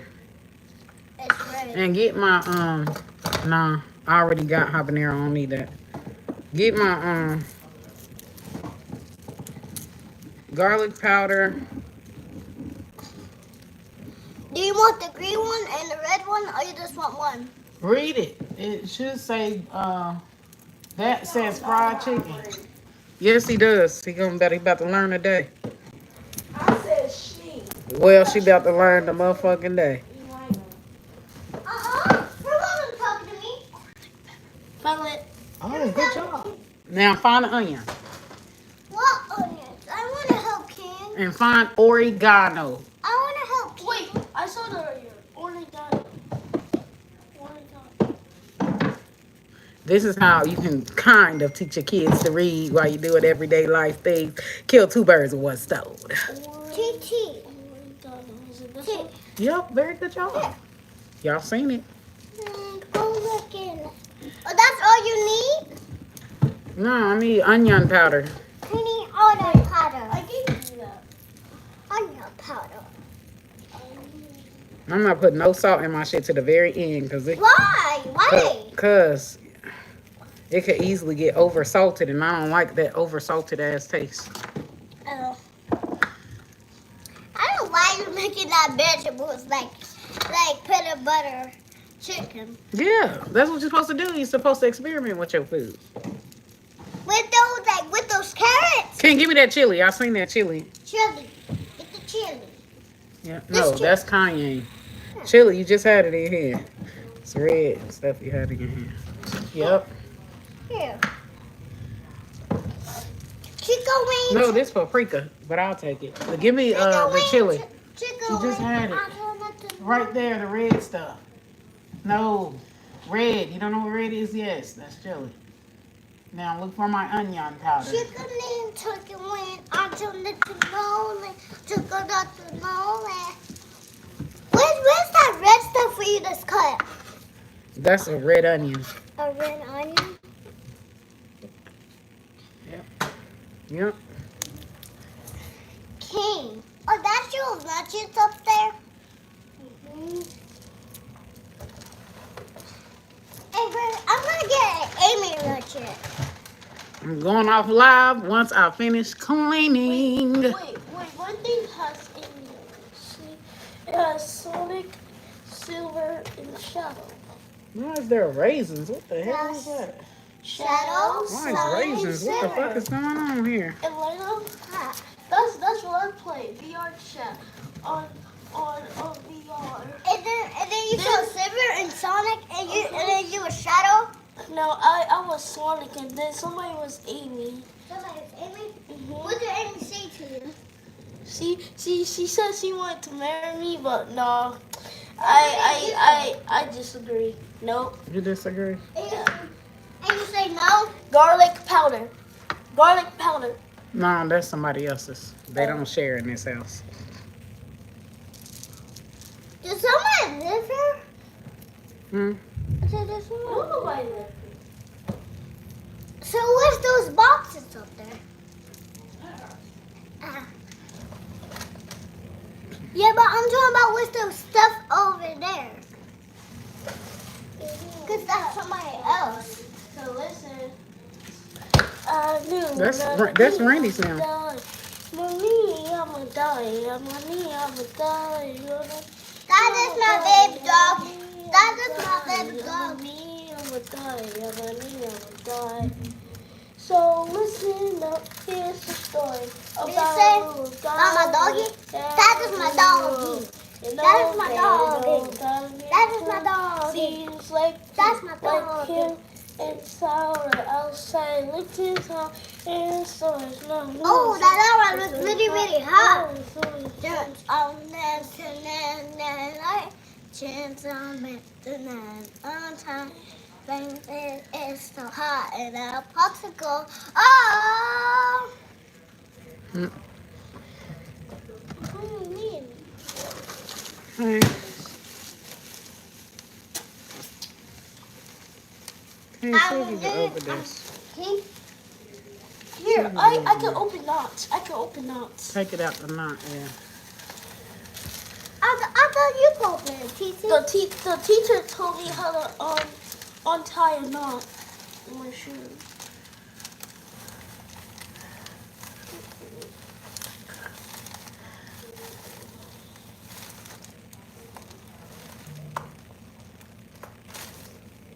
Rip the Teacher, bag. I It's left all you right. on chair. Thank you. You're welcome. I gotta find another bag to put them in.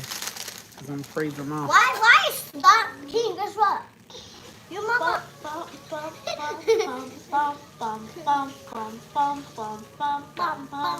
I have to do severely mild, spicy.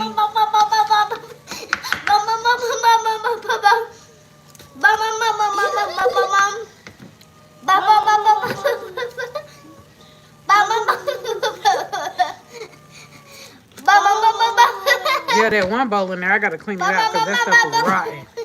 It's spoiled.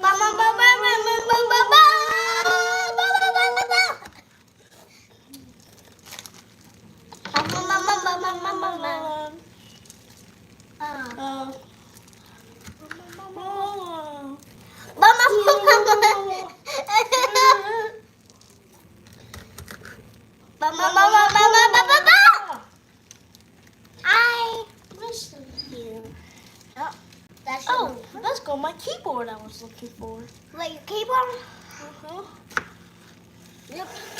I've been playing that. Wait, what's that Christmas thing up there?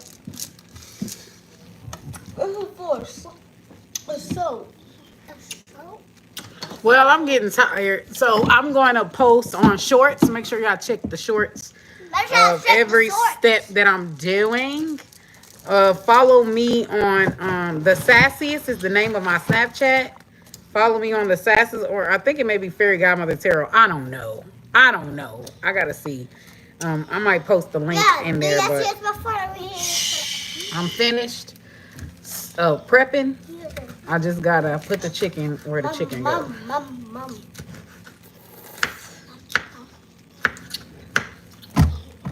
Finish prepping. So yeah, what I'm gonna do is finish cutting this stuff up and just make Snapchat videos. Cause like I'm tired. I'm tired of being online. hey, where's my crackers dropping out? One of them are open. And they would tip over like this. Sit the box on the counter in that bowl. They would tip over like this. Sit the box in the counter in that bowl. Where those Ain't no bow. the tape is over. Ain't no Bowl cakes. like this. No. You moved it. I'm using them to cook. Okay. I do it, but there it goes. Turn it the other way, King. You go one side. Yep. Turn it. Okay.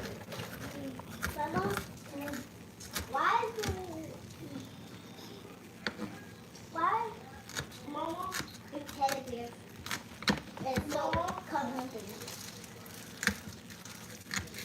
Mama, What? You tell me to your mom. X-Demon, and Megapool instead have more likes than you. Okay. And They almost make it into 500K. Oh, good and for them. Titi. Hmm. Mabel Pool have a sister. And her name is Chloe. Yeah, Chloe. Mm. But guess what? And- When Ellie's turning a mic, her gonna talk. And Stud have a brother named Dingus. Dingus. Yeah. I didn't know Stud have a friend named Dingus. I thought I was asking my friend. But that was Stud's friend. But Chloe has like yellow pants and a yellow shirt. You need something out of here?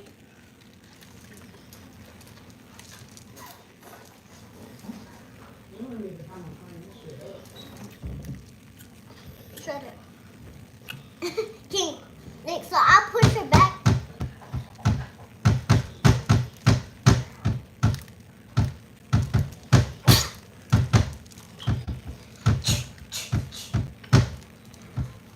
What is that? Needs to go in the dirty clothes. Can you put your clothes in dirty clothes, please?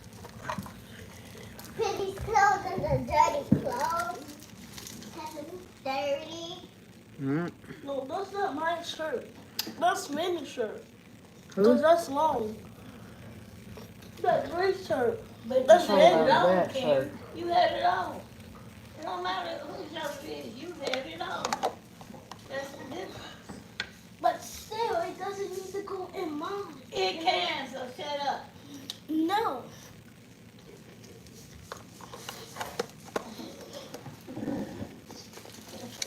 Putting this up, storing it. Yeah. It's habanero hot, putting it in the freezer so it'll last a lifetime. Don't you do it ever again. I don't forget no more. But in fact, I feel so Next is washing off the chicken, and I'm gonna put it in You feel so the pan. Okay, so we've got the mix here for the stock. All right, and I'm gonna let it cook for an hour. So what I'm gonna do is rinse off the chicken, and then put the chicken in there, and you gonna see. I still gotta chop up some stuff. Matter of fact, I'm not gonna use this. I'm gonna use something else. Cross contamination.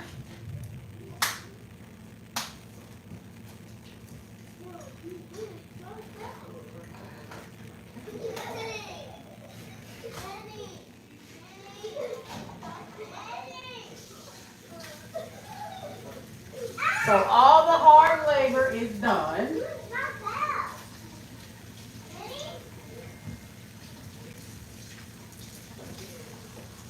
Put the chicken in there. No, I don't. What did they say? I ain't gonna be eggs already, but I'm very good at this game. Go to the restroom. Can I use my stick of butter? I don't care.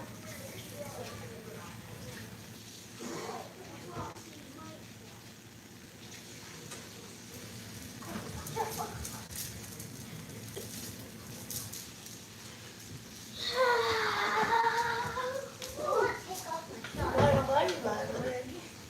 because he can. I said it, mine. I told her to because she had to put her pepper on it. Okay, y'all. And Elaine, you left your peanut butter paper on my table. I done finished. Is you boiling chicken? What? What? Huh? Boiling chicken or what? And vegetables. What kind of butcher? This thing's I'm boiling the chicken. Well, y'all involved. Oh, Lord, here they come. So I just want y'all to see right quick. Throw this away. Throw it away now. You gotta throw your shit away.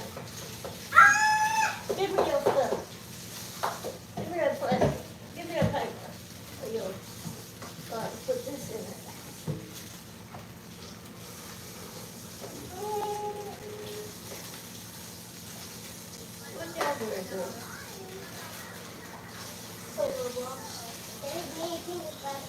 I can't play Roblox. Here.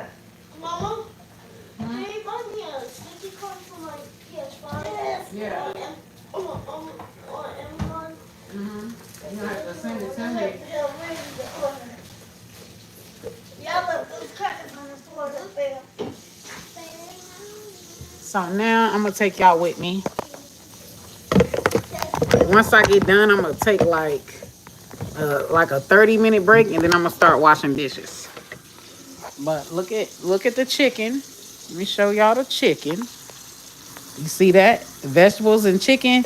Now, in the videos, they churned up all the vegetables, like to season the chicken, but I'm not doing all that. So I am going to actually, damn, I am going to actually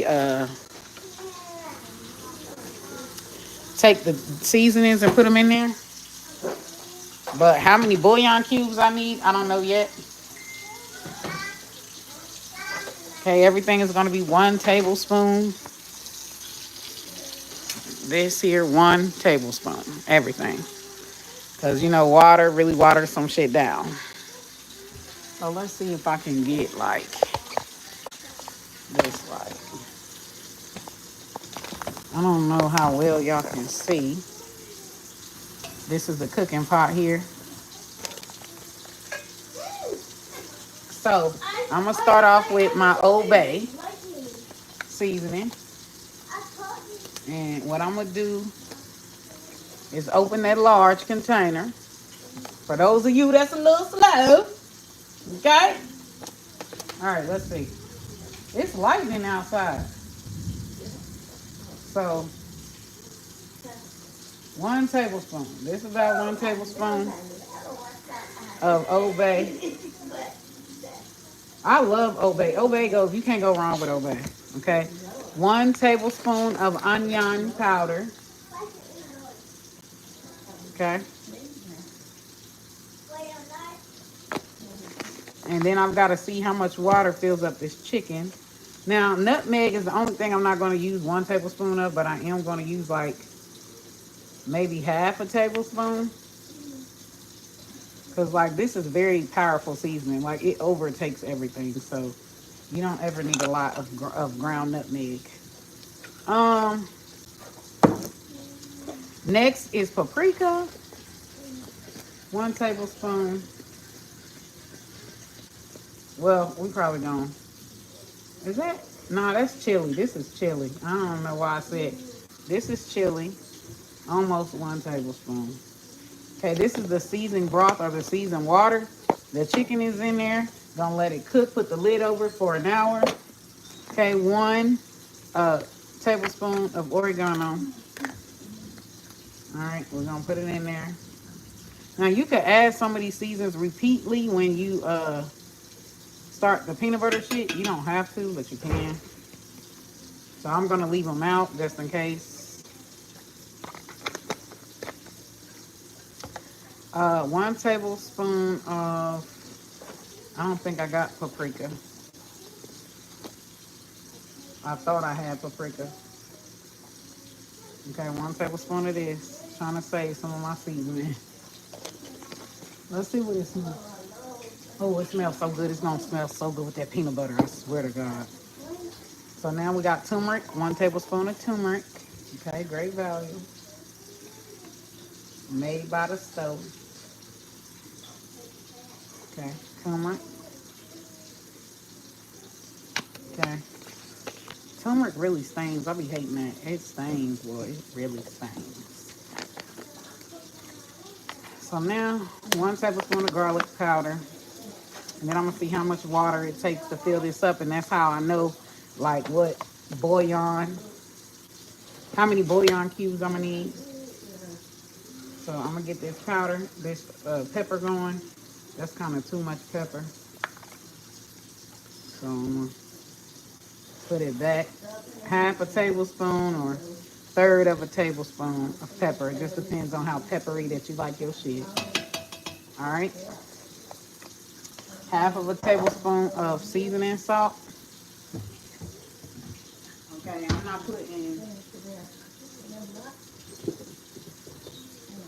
I'm not putting no more seasoning salt in here after this because like it can get salty. Do you hear me? Oh, that's not it.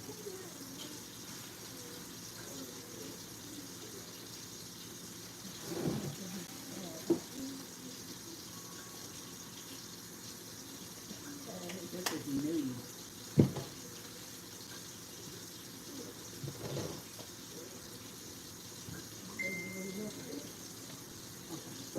Some seasoning salt. Okay, about the same amount as pepper. So about a third to a half tablespoon. Okay. No more after that. No more at all. Okay, to the very end because you don't want it to be too goddamn salty. You know what I'm saying? So last but not least is the garlic powder. 1 tablespoon of garlic powder. Okay. And then we done. I'm not gonna put no more seasoning until the peanut butter soup and stuff is added. Okay, you want a full tablespoon of garlic. Okay, because you also gonna need tomato paste, tomato sauce. Now I want y'all to see what this looks like because I don't finished everything.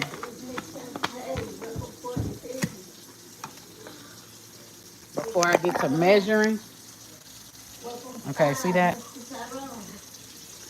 And I'm gonna take this spoon right here. I'm gonna take this spoon right here, and you just stir. Just mix it all together. I'm actually gonna add 1 stick of butter too, cause this is gonna be the broth, y'all. Y'all know this is gonna be the broth. Okay.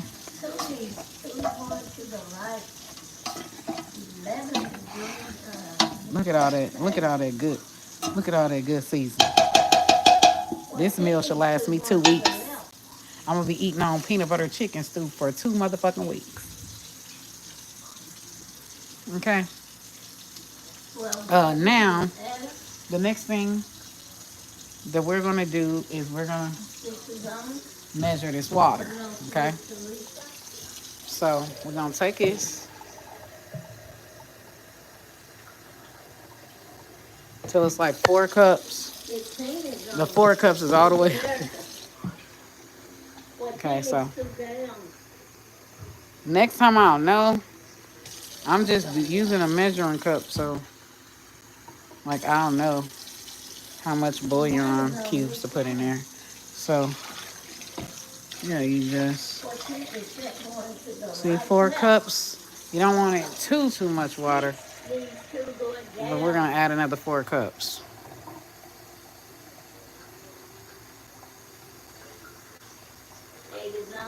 Four cups of 16 grams of chicken bouillon cube.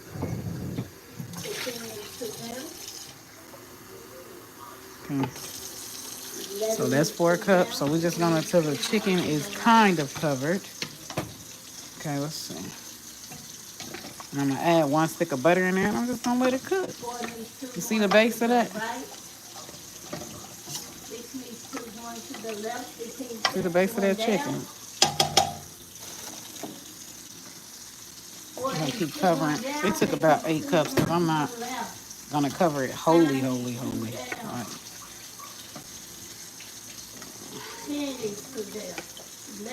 So it's covered enough. So now what you're gonna do is we're gonna put in our seasoning cubes. So two of these, 16 grams for 4 cups of water with a jumbo. Okay. Another one of these jumbo shrimp.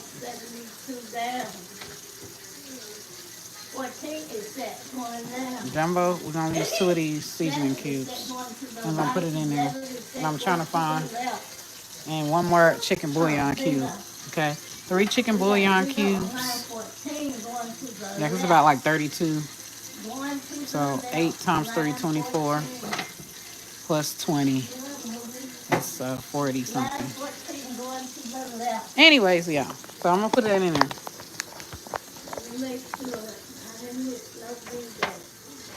Actually gonna start it up. Put it in the center of the eye. Turn it on 8 for it's gonna be 8.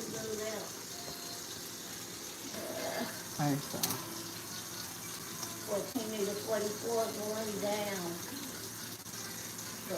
why is the shit pink, y'all? This shit is pink. Congratulations to Mr. Tyrone. Thank you all for playing. See you in the next live. Bye.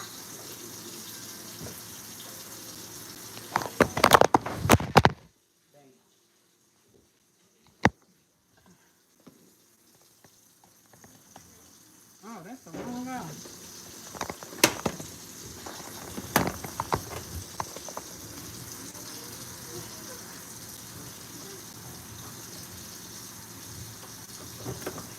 It's this one.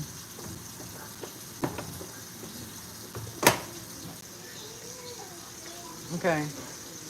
Why the shrimp is pink, y'all? Jumbo crevette shrimp. This shit is pink.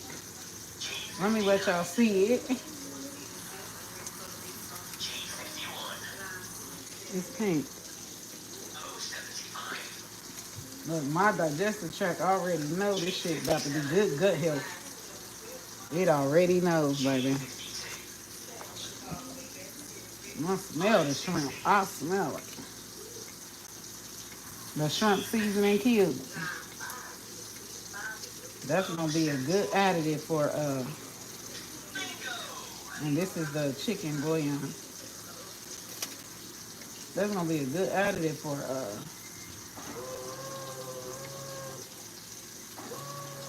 no chicken bouillon cube hard. The motherfucking crack in there.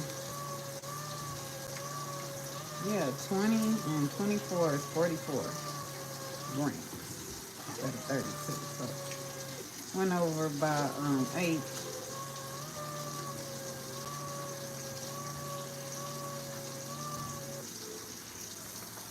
Yeah, this shit hard to break up. I'm just gonna put it in there. I ain't got time.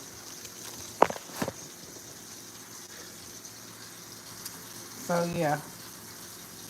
So while this stuff is cooking, I'm about to organize some shit. Add 1 stick of butter.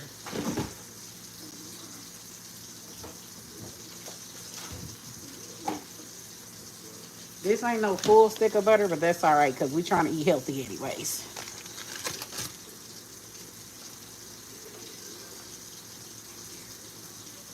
Now let me show you. So the eye is on high right now. Okay, and I'm gonna take this big spoon. Let me show you. I'm just gonna stir this up, and what I'm gonna do is put a lid on it, let it cook for an hour. It doesn't.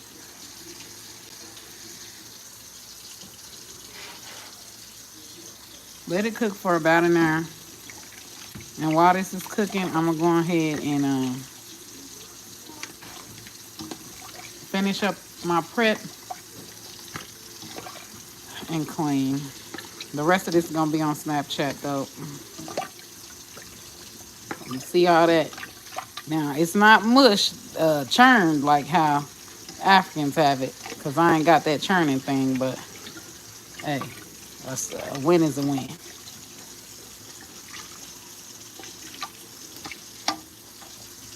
So this is the base. Okay, we're gonna take all the chicken out once it's like been cooking for about an hour. So at 9:40, that's what we're gonna do. Check the shorts for the rest. Okay.